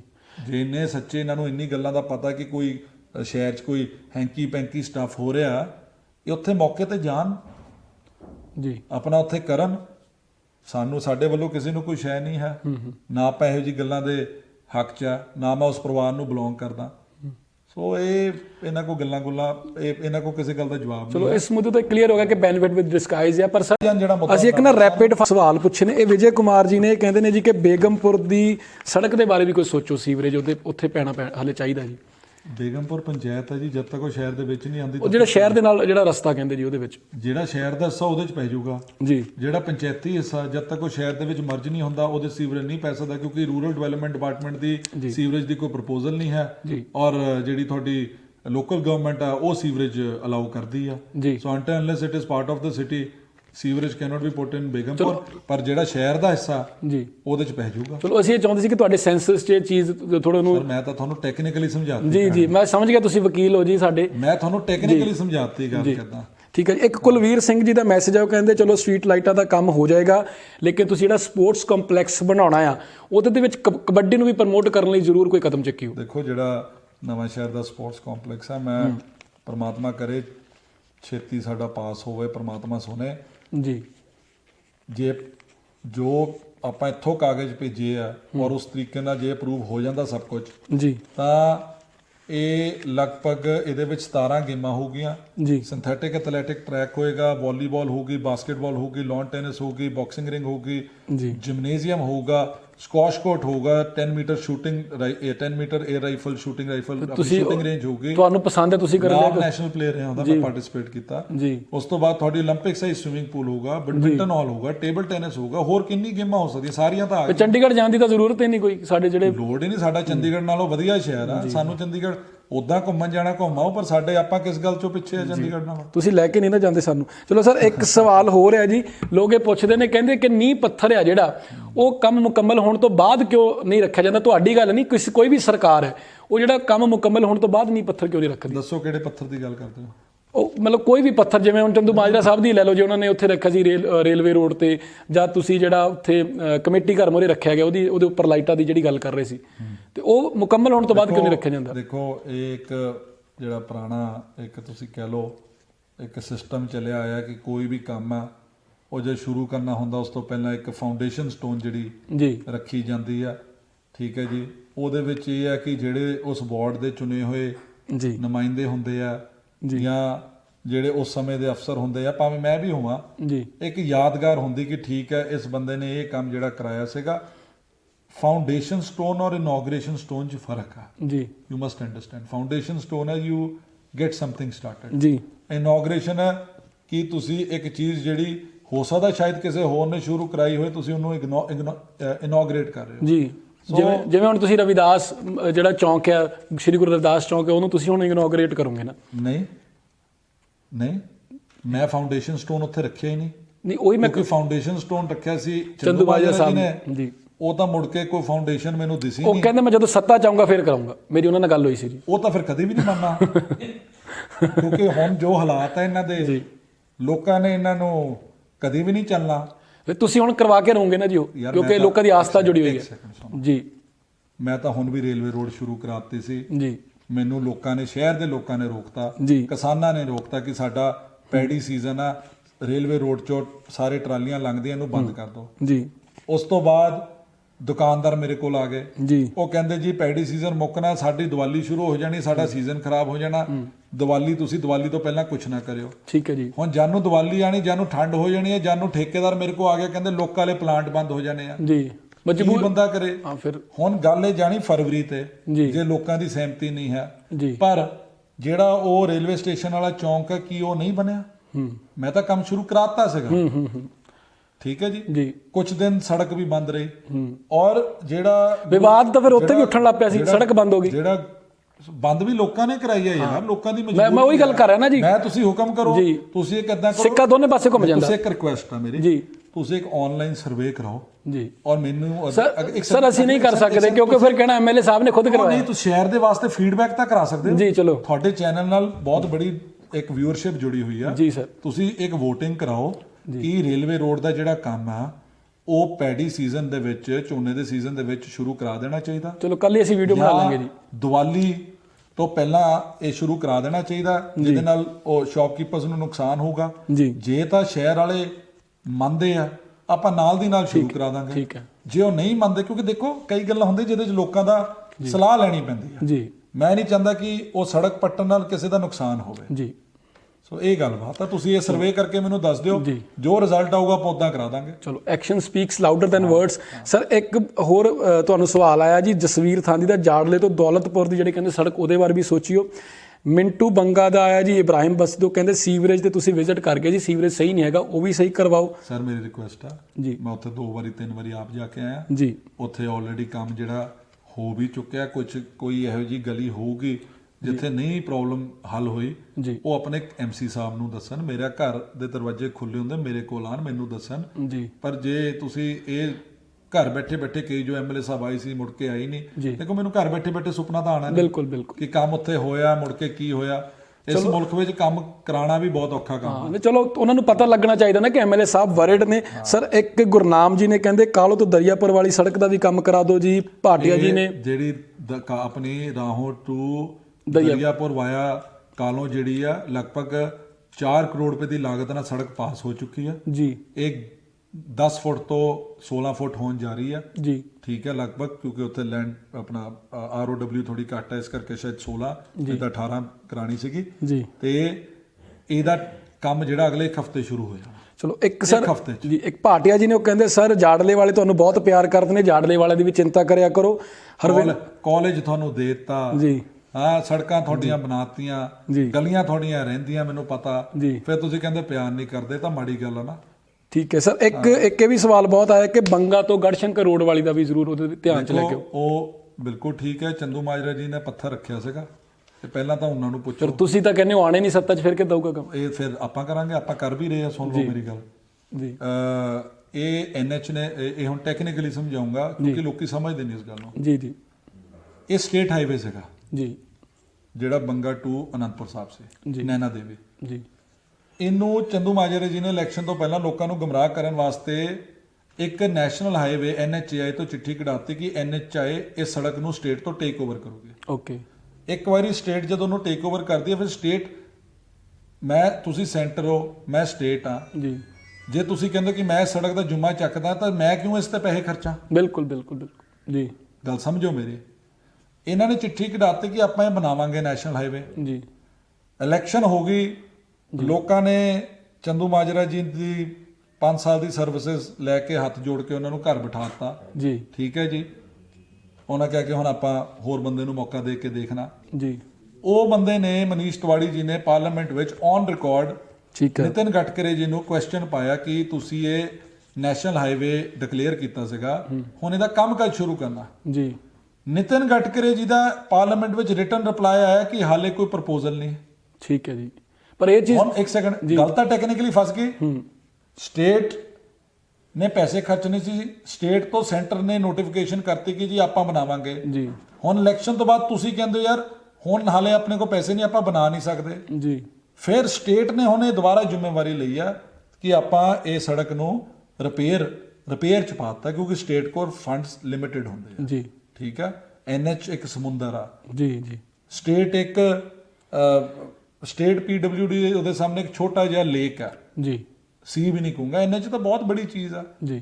ਹਜ਼ਾਰਾਂ ਕਰੋੜਾਂ ਰੁਪਏ ਦੇ ਉਹਨਾਂ ਦੇ ਕੰਮ ਹੁੰਦੇ, ਇੱਥੇ ਤਾਂ ਕੁਝ 100 ਕਰੋੜ ਦੇ ਕੰਮ ਹੁੰਦੇ ਆ PWD 'ਚ ਤਾਂ। ਜੀ। ਸੋ ਉਹਦੇ ਵਿੱਚ ਜਿਹੜਾ ਇਹ ਸੜਕ ਦੀ ਰਿਪੇਅਰ ਆਲਰੇਡੀ ਪੈ ਚੁੱਕੀ ਆ। ਇਹ ਰਿਪੇਅਰ ਕਰਾਈ ਵੀ ਆ ਔਰ ਹੋ ਵੀ ਜਾਊਗੀ। ਐਂਡ ਬਾਈ ਦ ਵੇ ਤੁਹਾਡੀ ਇਨਫੋਰਮੇਸ਼ਨ ਵਾਸਤੇ ਦੱਸ ਦਵਾਂ, ਮੇਰੇ ਕਨਸਟੀਟੂਐਂਸੀ ਦੇ ਸਿਰਫ 3 ਪਿੰਡ 4 ਪਿੰਡ ਉੱਥੇ ਪੈਂਦੇ ਆ। ਜੀ। ਠੀਕ ਹੈ। ਮੈਕਸਿਮਮ ਪਿੰਡ ਬਾਕੀ ਕਨਸਟੀਟੂਐਂਸੀ ਦੇ ਪੈਂਦੇ, ਬੰਗਿਆਂ ਦੇ ਪੈਂਦੇ ਆ ਉੱਥੇ। ਹਾਲਾਂਕਿ ਮੇਰੀ ਕਨਸਟੀਟੂਐਂਸੀ ਦਾ ਘੱਟ ਹਿੱਸਾ ਹੋਣ ਦੇ ਬਾਵਜੂਦ ਜਿੰਨੀ ਪੈਰਵਾਈ ਮੈਂ ਉਸ ਸੜਕ ਦੀ ਕੀਤੀ ਸ਼ਾਇਦ ਹੀ ਕਿਸੇ ਨੇ ਕੀਤੀ ਹੋਏ। ਔਰ ਤਿਵਾੜੀ ਸਾਹਿਬ ਨੇ ਵੀ ਵੈਸੇ ਉਹਨਾਂ ਦੀ ਪਿੱਠ ਸੁਣਦੀ, ਉਹਨਾਂ ਨੇ ਕਾਫੀ ਇਸ ਤੇ ਪੈਰਵਾਈ ਕੀਤੀ ਹੈ ਸੜਕ ਤੇ। ਚਲੋ ਇਹ ਹੁਣ ਬਾਕੀ ਫੈਸਲਾ ਤਾਂ ਆਡੀਅנס ਦਾ ਜੀ, ਉਹਨਾਂ ਨੇ ਬੰਦ ਦਾ ਮਿਡਨਾਈਟ ਆਇਲ ਕਰਨਾ। ਸਰ ਇੱਕ ਲਾਸਟ ਸਵਾਲ ਹੈ, ਕੁਝ ਜਿਹੜੇ ਨੌਜਵਾਨ ਵੀਰ ਉਹਨਾਂ ਨੇ ਕਿਹਾ, ਕਹਿੰਦੇ ਕਿ ਟ੍ਰੈਫਿਕ ਪੁਲਿਸ ਦਾ ਰਵੱਈਆ ਸਾਡੇ ਪ੍ਰਤੀ ਵਧੀਆ ਨਹੀਂ ਆ, ਤੁਸੀਂ ਉਹਨਾਂ ਨੂੰ ਵੀ ਥੋੜਾ ਜਿਹਾ ਸਮਝਾਓ। ਆਹ ਇੱਕ ਕੰਪਲੇਂਟ ਆਈ ਆ, ਕੁਝ ਆਉਂਦੀਆਂ ਕੰਪਲੇਂਟਾਂ, ਪਰ ਕਈ ਵਾਰੀ ਇਦਾਂ ਹੁੰਦਾ ਕਿ ਕਿਉਂਕਿ ਮੌਕੇ ਤੇ ਜਿਹੜੀ ਜਦ ਪੁੱਛੀਦਾ ਤਾਂ ਪਿਕਚਰ ਕੋਈ ਇਹੋ ਜਿਹੀ ਪ੍ਰੈਜ਼ੈਂਟ ਕਰ ਦਿੱਤੀ ਜਾਂਦੀ ਹੈ ਸਾਨੂੰ ਵੀ ਕਿ ਪਤਾ ਨਹੀਂ ਸਾਡੇ ਨਾਲ ਬਦਤਮੀਜ਼ੀ ਕੀਤੀਆਂ ਇਹ ਕੀਤਾ। ਸੋ ਮੇਰੀ ਤਾਂ ਇਹੀ ਸਲਾਹ ਹੈ ਕਿ ਜਿੱਥੇ ਕੋਈ ਇਦਾਂ ਦਾ ਕੋਈ ਮੁਲਾਜ਼ਮ ਕੋਈ ਕਿਸੇ ਨਾਲ ਬਦਤਮੀਜ਼ੀ ਕਰਦਾ, ਤੁਸੀਂ ਕੁਛ ਨਾ ਕਰੋ, ਤੁਸੀਂ ਚੁੱਪਚਾਪ ਆਪਣੀ ਉਹਦੀ ਇੱਕ ਕੈਮਰਾ ਆਪਣੇ ਮੋਬਾਈਲ 'ਚੋਂ ਔਨ ਕਰ ਲਓ। ਸਰ ਫੋਨ ਫੜ ਕੇ ਤੋੜ ਦਿੰਦੇ ਜੀ, ਫਿਰ ਇਹ ਤਾਂ ਫਿਰ ਬਹੁਤ ਮਾੜੀ ਗੱਲ ਆ। ਫਿਰ ਪੁਲਿਸ ਕੰਪਲੇਂਟ ਕਰੋ। ਫਿਰ ਹੋਰ ਆਪਾਂ ਕੀ ਕਰ ਸਕਦੇ। ਹੁਣ ਇਹ ਹੈ ਕਿ ਇਹ ਪ੍ਰੋਬਲਮ ਤਾਂ ਮੈਂ ਵੀ ਸਮਝਦਾ ਹੈ। ਦੇਖੋ ਇਹ ਦੋ ਗੱਲਾਂ ਜੀ, ਪ੍ਰੋਬਲਮ ਹੈ ਵੀ ਆ ਜੀ ਔਰ ਕੁਝ ਬਣਾ ਵੀ ਦਿੰਦੇ ਔਰ ਕੁਝ ਬਣਾਈ ਵੀ ਜਾਂਦੇ ਜੀ। ਜੀ। ਸੋ ਇਹ ਇੱਕ ਬਹੁਤ ਜਿਹੜਾ ਸਬਜੈਕਟ ਆ ਇਹ ਧਿਆਨ ਨਾਲ ਦੇਖਣ ਵਾਲਾ। ਜੀ। ਜੀ। ਮੇਰੀ ਤਾਂ ਇਹ ਸਲਾਹ ਕਿ ਤੁਸੀਂ ਚੁੱਪ ਚੁਪੀਤੇ ਅੱਜ ਕੇ ਦੇਖੋ, ਮੈਂ ਵੀ ਜੇਬ 'ਚ ਆਪਣੇ ਫੋਨ ਰੱਖਿਆ। ਸਾਡੀ ਤਾਂ ਨਹੀਂ ਬਣਾ ਰਹੀ ਤੁਸੀਂ ਤੁਸੀਂ ਮੇਰੀ ਬਣਾ ਰਹੇ, ਮੈਂ ਤੁਹਾਡੀ ਕਿੱਥੇ ਬਣਾਣੀ ਹੈ। ਜੀ ਸਰ ਜੀ। ਸੋ ਇਹ ਕਲਾ ਤੁਹਾਡੇ ਕੋਲ ਹੈ। ਸੋ ਇਹਦਾ ਤਰੀਕੇ ਨਾਲ ਥੋੜਾ ਜਿਹਾ ਰਿਕਾਰਡਿੰਗ ਕਰ ਲਓ ਜਾਂ ਕੁਝ ਕਰ ਲਓ ਤਾਂ ਕਿ ਕੋਈ ਪ੍ਰੂਫ ਹੋਵੇ, ਤਾਂ ਕਿ ਆਪਾਂ ਕੱਲ ਨੂੰ ਉਹਨਾਂ ਨੂੰ ਕੁਐਸਚਨ ਕਰ ਸਕੀਏ। ਸਰ ਬਿਲਕੁਲ ਲਾਸਟ ਸਵਾਲ, ਮੈਨੂੰ ਪਤਾ ਮੈਂ ਤੁਹਾਡਾ ਬਹੁਤ ਟਾਈਮ ਲਿਆ, ਮੈਂ ਇੱਕ ਵੈਸੇ ਹੀ ਪਰਸਨਲੀ ਸਵਾਲ ਪੁੱਛਣਾ ਚਾਹੁੰਦਾ ਕਿ ਹੁਣ MLA ਅੰਗਦ ਸਿੰਘ ਨੇ, ਤੁਸੀਂ ਜਿਵੇਂ ਦੱਸਿਆ ਕਿ 2 ਸਾਲ ਤਾਂ ਸਮਝਣ ਨੂੰ ਹੀ ਲੱਗ ਗਏ, ਤੇ ਮਦਰ ਤੁਹਾਡੇ ਉਹ ਪੋਲੀਟਿਕਸ 'ਚ ਹੈ ਕਿ ਨਹੀਂ, ਉਹ ਤੁਸੀਂ ਚੰਗੀ ਤਰ੍ਹਾਂ ਤੁਸੀਂ ਦੱਸ ਸਕਦੇ ਹੋ ਕਿ ਉਹ ਇਸ ਵਿੱਚ ਪਾਰਟਿਸਿਪੇਟ ਕਰਦੇ ਕਿ ਨਹੀਂ। ਵਾਈਫ ਜਿਹੜੇ ਭਾਬੀ ਜੀ ਆਪਾਂ ਅਗਰ ਕਹਿ ਦਈਏ ਨਵੇਂ ਸ਼ਹਿਰ ਦੇ, ਉਹ ਆਪਣੀ ਕੌਨਸੀਕੁਐਂਸੀ 'ਚ ਬਿਜ਼ੀ ਨੇ, ਫਾਦਰ ਸਾਹਿਬ ਨਹੀਂ ਨੇ, ਗ੍ਰੈਂਡਫਾਦਰ ਨਹੀਂ ਨੇ। ਅੰਗਦ ਹੋਣਾ ਨੂੰ ਜਦੋਂ ਇੱਦਾਂ ਕਿਤੇ ਕੋਈ ਦਬਾਅ ਬਣਾਉਣ ਦੀ ਕੋਸ਼ਿਸ਼ ਕਰਦਾ, ਹਾਲਾਂਕਿ ਮੈਂ ਨਹੀਂ ਕਹਿੰਦਾ ਕਿ ਤੁਸੀਂ ਦੱਬੇ ਜਾਂਦੇ ਆ ਕਿ ਨਹੀਂ, ਉਸ ਸਮੇਂ ਅੰਗਦ ਮੋਰਲ ਸਪੋਰਟ ਲੈਣ ਲਈ ਕੀ ਕਰਦੇ ਨੇ, ਆਪਣੇ ਆਪ ਨੂੰ ਮੋਟੀਵੇਟ ਕਰਨ ਲਈ ਕੀ ਕਰਦੇ ਨੇ? ਕਿਉਂਕਿ ਰੁਝੇਵੇਂ ਬਹੁਤ ਆ, ਅਸੀਂ ਹੁਣ ਵਿਚਰਨ ਲੱਗੇ ਆ, ਸਾਨੂੰ ਵੀ ਸ਼ਾਮ ਤੱਕ ਬੜਾ ਹੈਕਟਿਕ ਹੋ ਜਾਂਦਾ। ਮੈਂ ਸਵੇਰ ਤੋਂ ਤੁਹਾਨੂੰ ਦੇਖ ਰਿਹਾ, ਤੁਸੀਂ ਕਦੀ ਕਿਤੇ ਜਾ ਰਹੇ ਹੋ, ਕਦੀ ਕਿਤੇ ਜਾ ਰਹੇ ਹੋ। ਮੈਂ 15 ਸਾਲ ਦਾ ਸੀ, 16 ਸਾਲ ਦੀ, ਜੇ ਮੇਰੇ ਫਾਦਰ ਬਿਮਾਰ ਹੋ ਗਏ ਸੀ ਜੀ, ਮੈਨੂੰ ਧੱਕੇ ਖਾਂਦੇ 15 ਸਾਲ ਹੋ ਗਏ ਆ। ਮੈਂ ਘਿਸ ਚੁੱਕਿਆ ਜੀ, ਮੈਨੂੰ ਇੰਨਾ ਕੁ ਘਿਸ ਚੁੱਕਿਆ ਕਿ ਹੁਣ ਆਪਣੀ ਗੱਡੀ ਬ੍ਰੇਕ ਰੁਕਦੀ ਨਹੀਂ, ਆਪਣੀ ਚੱਲੀ ਜਾਂਦੀ। ਉਸ ਪ੍ਰਮਾਤਮਾ ਦੀ ਕਿਰਪਾ ਨਾਲ ਜੀ, ਆਰਾਮ ਨਾਲ ਠੰਡੇ ਦਿਮਾਗ ਨਾਲ ਸੋਚੀਦਾ ਕੀ ਸਹੀ ਆ ਕੀ ਗਲਤ ਆ। 2-4 ਮੇਰੇ ਜਿਹੜੇ ਖਾਸ ਜਿਹੜੇ ਮੈਂ ਬੰਦਿਆਂ ਨੂੰ ਮੈਂ ਜਿਨ੍ਹਾਂ 'ਚ ਬਿਲੀਵ ਕਰਦਾ, ਟਰਸਟ ਕਰਦਾ, ਜਿਨ੍ਹਾਂ ਦੀ ਸਲਾਹ ਨਾਲ ਅੱਜ ਮੈਂ ਜਿਸ ਮੁਕਾਮ ਤੇ ਪਹੁੰਚ ਸਕਿਆ ਉਹਨਾਂ ਨਾਲ ਮੈਂ ਜ਼ਰੂਰ ਸਲਾਹ ਕਰਦਾ ਜੀ। ਸਲਾਹ ਕਰਨ ਤੋਂ ਬਾਅਦ ਕਰਦਾ ਮੈਂ ਉਹ ਆ ਜੋ ਮੇਰਾ ਮਨ ਕਹਿੰਦਾ, ਜੋ ਸਹੀ ਲੱਗੇ, ਜੋ ਮੇਰਾ ਮਨ ਕਹਿੰਦਾ ਜੀ। ਮੈਂ ਇਹ ਨਹੀਂ ਕਿ ਕੋਈ ਕਿਸੇ ਦੇ ਮਗਰ ਲੱਗ ਜਾਵਾਂ ਜਾਂ ਕੁਛ ਆ। ਸਲਾਹ ਮੈਂ ਸਾਰਿਆਂ ਦੀ ਲੈਂਦਾ ਜਾਂ ਕੋਸ਼ਿਸ਼ ਕਰਦਾ ਕਿ ਮੈਂ ਸਾਰਿਆਂ ਦੀ ਲੈ ਸਕਾਂ, ਜਿੰਨੇ ਬੰਦਿਆਂ ਦੀ। ਐਂਡ ਡਿਸੀਜਨ ਮੈਂ ਆਪ ਠੰਡੇ ਦਿਮਾਗ ਨਾਲ ਸੋਚ ਕੇ ਕਰਦਾ। ਤੇ ਬਾਕੀ ਇਦਾਂ ਜੀ 13-14 ਸਾਲ ਹੋ ਗਏ ਪੋਲਿਟਿਕਸ 'ਚ ਜੀ। ਬੰਦਾ ਹੌਲੀ ਹੌਲੀ ਸਿੱਖਦਾ ਹੀ ਆ। ਚਲੋ ਇੰਨਾ ਹੈਕਟਿਕ ਹੋਣ ਦੇ ਬਾਵਜੂਦ ਅੱਗੇ ਨਾਲੋਂ ਖੂਬਸੂਰਤ ਕਿੱਦਾਂ ਹੋ ਰਹੀ ਹੋ ਤੁਸੀਂ? ਜਿਹੜੀ ਬੋਡੀ ਬੜੀ ਕਰਦਾ ਹੁਣ ਤਾਂ ਢਿੱਡ ਵੱਧ ਗਿਆ। ਨਹੀਂ, ਬਾਡੀ ਮੈਨੂੰ ਲੱਗਦਾ ਤੁਹਾਡੀ ਜਿਹੜੀ ਚੈਸਟ ਬਾਈਚੈਪਸ ਕਾਫੀ ਅੱਗੇ ਨਾਲੋਂ ਨਿਖਾਰ ਆ ਗਿਆ। ਕੋਈ ਚੈਸਟ ਨਹੀਂ ਨਿਕਲਿਆ ਜੀ। ਸਗੋਂ 4-5 ਕਿਲੋ ਭਾਰ ਵਧਿਆ ਜੀ। ਔਰ ਇਸ ਕਰਕੇ ਵਧਿਆ ਕਿਉਂਕਿ ਆਪਣੇ ਵਾਸਤੇ ਟਾਈਮ ਨਹੀਂ ਨਿਕਲਦਾ, ਕੋਈ ਰੂਟੀਨ ਨਹੀਂ ਬਣ ਪਾਉਂਦੀ। ਹਫਤੇ 'ਚ 3-4 ਦਿਨ ਨਵਾਂ ਸ਼ਹਿਰ, 1-2 ਦਿਨ ਚੰਡੀਗੜ੍ਹ, 10 ਦਿਨਾਂ 'ਚ 1-2 ਦਿਨ ਦਿੱਲੀ, ਫਿਰ ਵਿੱਚ ਅੰਮ੍ਰਿਤਸਰ ਵੀ ਆਪਣੇ ਤਾਂ ਖਿਲਾਰੇ ਜ਼ਿਆਦਾ। ਸੋ ਇਸ ਕਰਕੇ ਚੱਲੀ ਜਾਂਦਾ ਕੰਮ। ਚਲੋ ਸਰ ਪੀਬੀ 32 ਨਵਾਂ ਸ਼ਹਿਰ ਆਪਣੇ ਚੈਨਲ ਤੇ ਆ ਕੇ ਤੁਹਾਨੂੰ ਕਿਵੇਂ ਲੱਗਾ ਜੀ? ਓਏ ਮੇਰਾ ਚੈਨਲ ਨਹੀਂ, ਤੁਹਾਡੇ ਹੀ ਆ। ਉਹ ਤਾਂ ਅੱਗੇ ਕਹਿੰਦੇ ਮੇਰਾ ਜੀ, ਕਿਹੜਾ ਪੰਗਾ ਤੁਸੀਂ ਆਪਣੇ ਗੱਲ ਪਾਈ ਨਹੀਂ। ਚਲੋ ਇਹ ਸਰ ਪੂਰੇ ਨਵੇਂ ਸ਼ਹਿਰ ਦਾ ਚੈਨਲ ਔਰ ਤੁਸੀਂ ਨਵੇਂ ਸ਼ਹਿਰ ਦੇ ਨੁਮਾਇੰਦੇ ਹੋ, ਤੁਸੀਂ ਵਕੀਲ ਹੋ। ਪੀਬੀ 32 ਬੜਾ ਅੱਛਾ ਨਾਂ ਰੱਖਿਆ ਤੁਸੀਂ। ਇਹ ਵਾਕਈ ਪੀਬੀ 32 ਆ। ਮੇਰੀ ਤਾਂ ਪੀਬੀ 32 ਨੂੰ ਇਹੀ ਰਿਕੁਐਸਟ ਹੈ, ਜੋ ਜੈਨੂਇਨ ਖਬਰ ਆ, ਜਿਹੜੇ ਅੱਜ ਦੇ ਕੁਝ ਜਿਹੜਾ ਸਮਾਂ ਇਦਾਂ ਦਾ ਚੱਲ ਪਿਆ ਕਿ ਸਾਰੇ ਨਹੀਂ ਮੈਂ ਕਹਿ ਰਿਹਾ, ਪੱਤਰਕਾਰ ਬੜੇ ਅੱਛੇ ਨਵੇਂ ਸ਼ਹਿਰ 'ਚ, ਪਰ ਕੁਝ ਵਿੱਚ ਨਾ ਉਦਾਂ ਦੇ ਵੀ ਹੁੰਦੇ ਆ ਜੀ। ਸੋ ਉਹਨਾਂ ਤੋਂ ਬਚੋ, ਉਹਨਾਂ ਦੀ ਪ੍ਰੈਕਟਿਸਿਸ ਤੋਂ ਬਚੋ, ਤਾਂ ਕਿ ਜਿੱਦਾਂ ਉਹ ਬਦਨਾਮ ਆ ਤੁਸੀਂ ਨਾ ਬਦਨਾਮ ਹੋ। ਮੇਰੀ ਕੋਈ ਖਿਲਾਫ ਮਿਲਦੀ ਖਬਰ ਠੋਕ ਕੇ ਲਾਓ ਜੀ। ਜਿਹੜੀ ਕੋਈ ਚੰਗੀ ਚੀਜ਼ ਹੁੰਦੀ ਆ ਉਹਨੂੰ ਠੋਕ ਕੇ ਲਾਓ, ਤਾਂ ਕਿ ਐਪਰੀਸੀਏਸ਼ਨ ਵੀ ਹੋ ਸਕੇ ਜੀ। ਇਹ ਨਹੀਂ ਹੁੰਦਾ ਕਿ ਹਰ ਇੱਕ ਖਬਰ ਮਾੜੀ ਲਾਣੀ, ਕੋਈ ਚੰਗੀ ਵੀ ਲੱਗਣੀ ਚਾਹੀਦੀ ਆ। ਸੋ ਮੈਂ ਵੀ ਦਰਸ਼ਕਾਂ ਨੂੰ ਇਹ ਕਹਿਣਾ ਚਾਹੁੰਦਾ ਕਿ we are just trying to burn the candle from both the ends. ਪਰ ਅਗਰ ਕੋਈ ਹੋਰ ਵੀ ਕਿਸੇ ਪਾਰਟੀ ਨੂੰ ਬਿਲੋਂਗ ਕਰਦਾ, ਉਹਨਾਂ ਨੂੰ ਨਹੀਂ ਲੱਗਦਾ ਕਿ ਚੈਨਲ ਕਿਸੇ ਪੋਲੀਟੀਕਲ ਪਾਰਟੀ ਦਾ, ਤਾਂ ਤੁਸੀਂ ਇਹ ਦੇਖ ਸਕਦੇ ਹੋ ਅਸੀਂ ਨਵਾਂ ਸ਼ੋਅ ਸ਼ੁਰੂ ਕੀਤਾ ਜੀ, ਪ੍ਰਿੰਸੀਪਲ ਪੋਲਿਟਿਕਸ ਵਿਦ ਦਿਨੇਸ਼ ਸੂਰੀ। ਤੁਸੀਂ ਵੀ ਸਾਡੇ ਨਾਲ ਬਹਿ ਕੇ ਡਿਬੇਟ ਨਹੀਂ, ਡਿਸਕਸ਼ਨ ਕਰਕੇ, ਜਿਵੇਂ MLA ਸਾਹਿਬ ਨੇ ਆਪਣੇ ਪੁਆਇੰਟ ਆਫ ਵਿਊ ਰੱਖਿਆ, ਤੁਸੀਂ ਵੀ ਰੱਖ ਸਕਦੇ ਹੋ। ਔਰ ਆਖਿਰ ਵਿੱਚ ਮੈਂ ਸਿਰਫ ਇੰਨਾ ਹੀ ਕਹਿਣਾ ਚਾਹੂੰਗਾ, MLA ਸਾਹਿਬ ਤੁਸੀਂ ਇੰਨੀ ਮਸ਼ਰੂਫੀਅਤ ਤੋਂ ਬਾਵਜੂਦ ਵੀ ਸਾਨੂੰ ਇੰਨਾ ਸਮਾਂ ਦਿੱਤਾ, ਬਹੁਤ ਬਹੁਤ ਸ਼ੁਕਰੀਆ ਜੀ। ਚਲੋ ਥੈਂਕ ਯੂ ਸੂਰੀ ਸਰ। ਸੋ ਠੀਕ ਹੈ ਦੋਸਤੋ, ਬਹੁਤ ਬਹੁਤ ਸ਼ੁਕਰੀਆ। ਤੁਹਾਨੂੰ ਇਹ ਐਪੀਸੋਡ ਕਿਵੇਂ ਲੱਗਾ ਤੁਸੀਂ ਕਮੈਂਟ ਸੈਕਸ਼ਨ ਵਿੱਚ ਜਾ ਕੇ ਪਰਿਵਾਰਕ ਟਿੱਪਣੀ ਜ਼ਰੂਰ ਕਰ ਸਕਦੇ ਹੋ। ਔਰ ਬਣੇ ਰਹੋ PB 32 ਨਵਾਂ ਸ਼ਹਿਰ ਨਾਲ। ਇਹ ਤੁਹਾਡਾ ਆਪਣਾ ਚੈਨਲ ਹੈ। ਸਤਿ ਸ਼੍ਰੀ ਅਕਾਲ।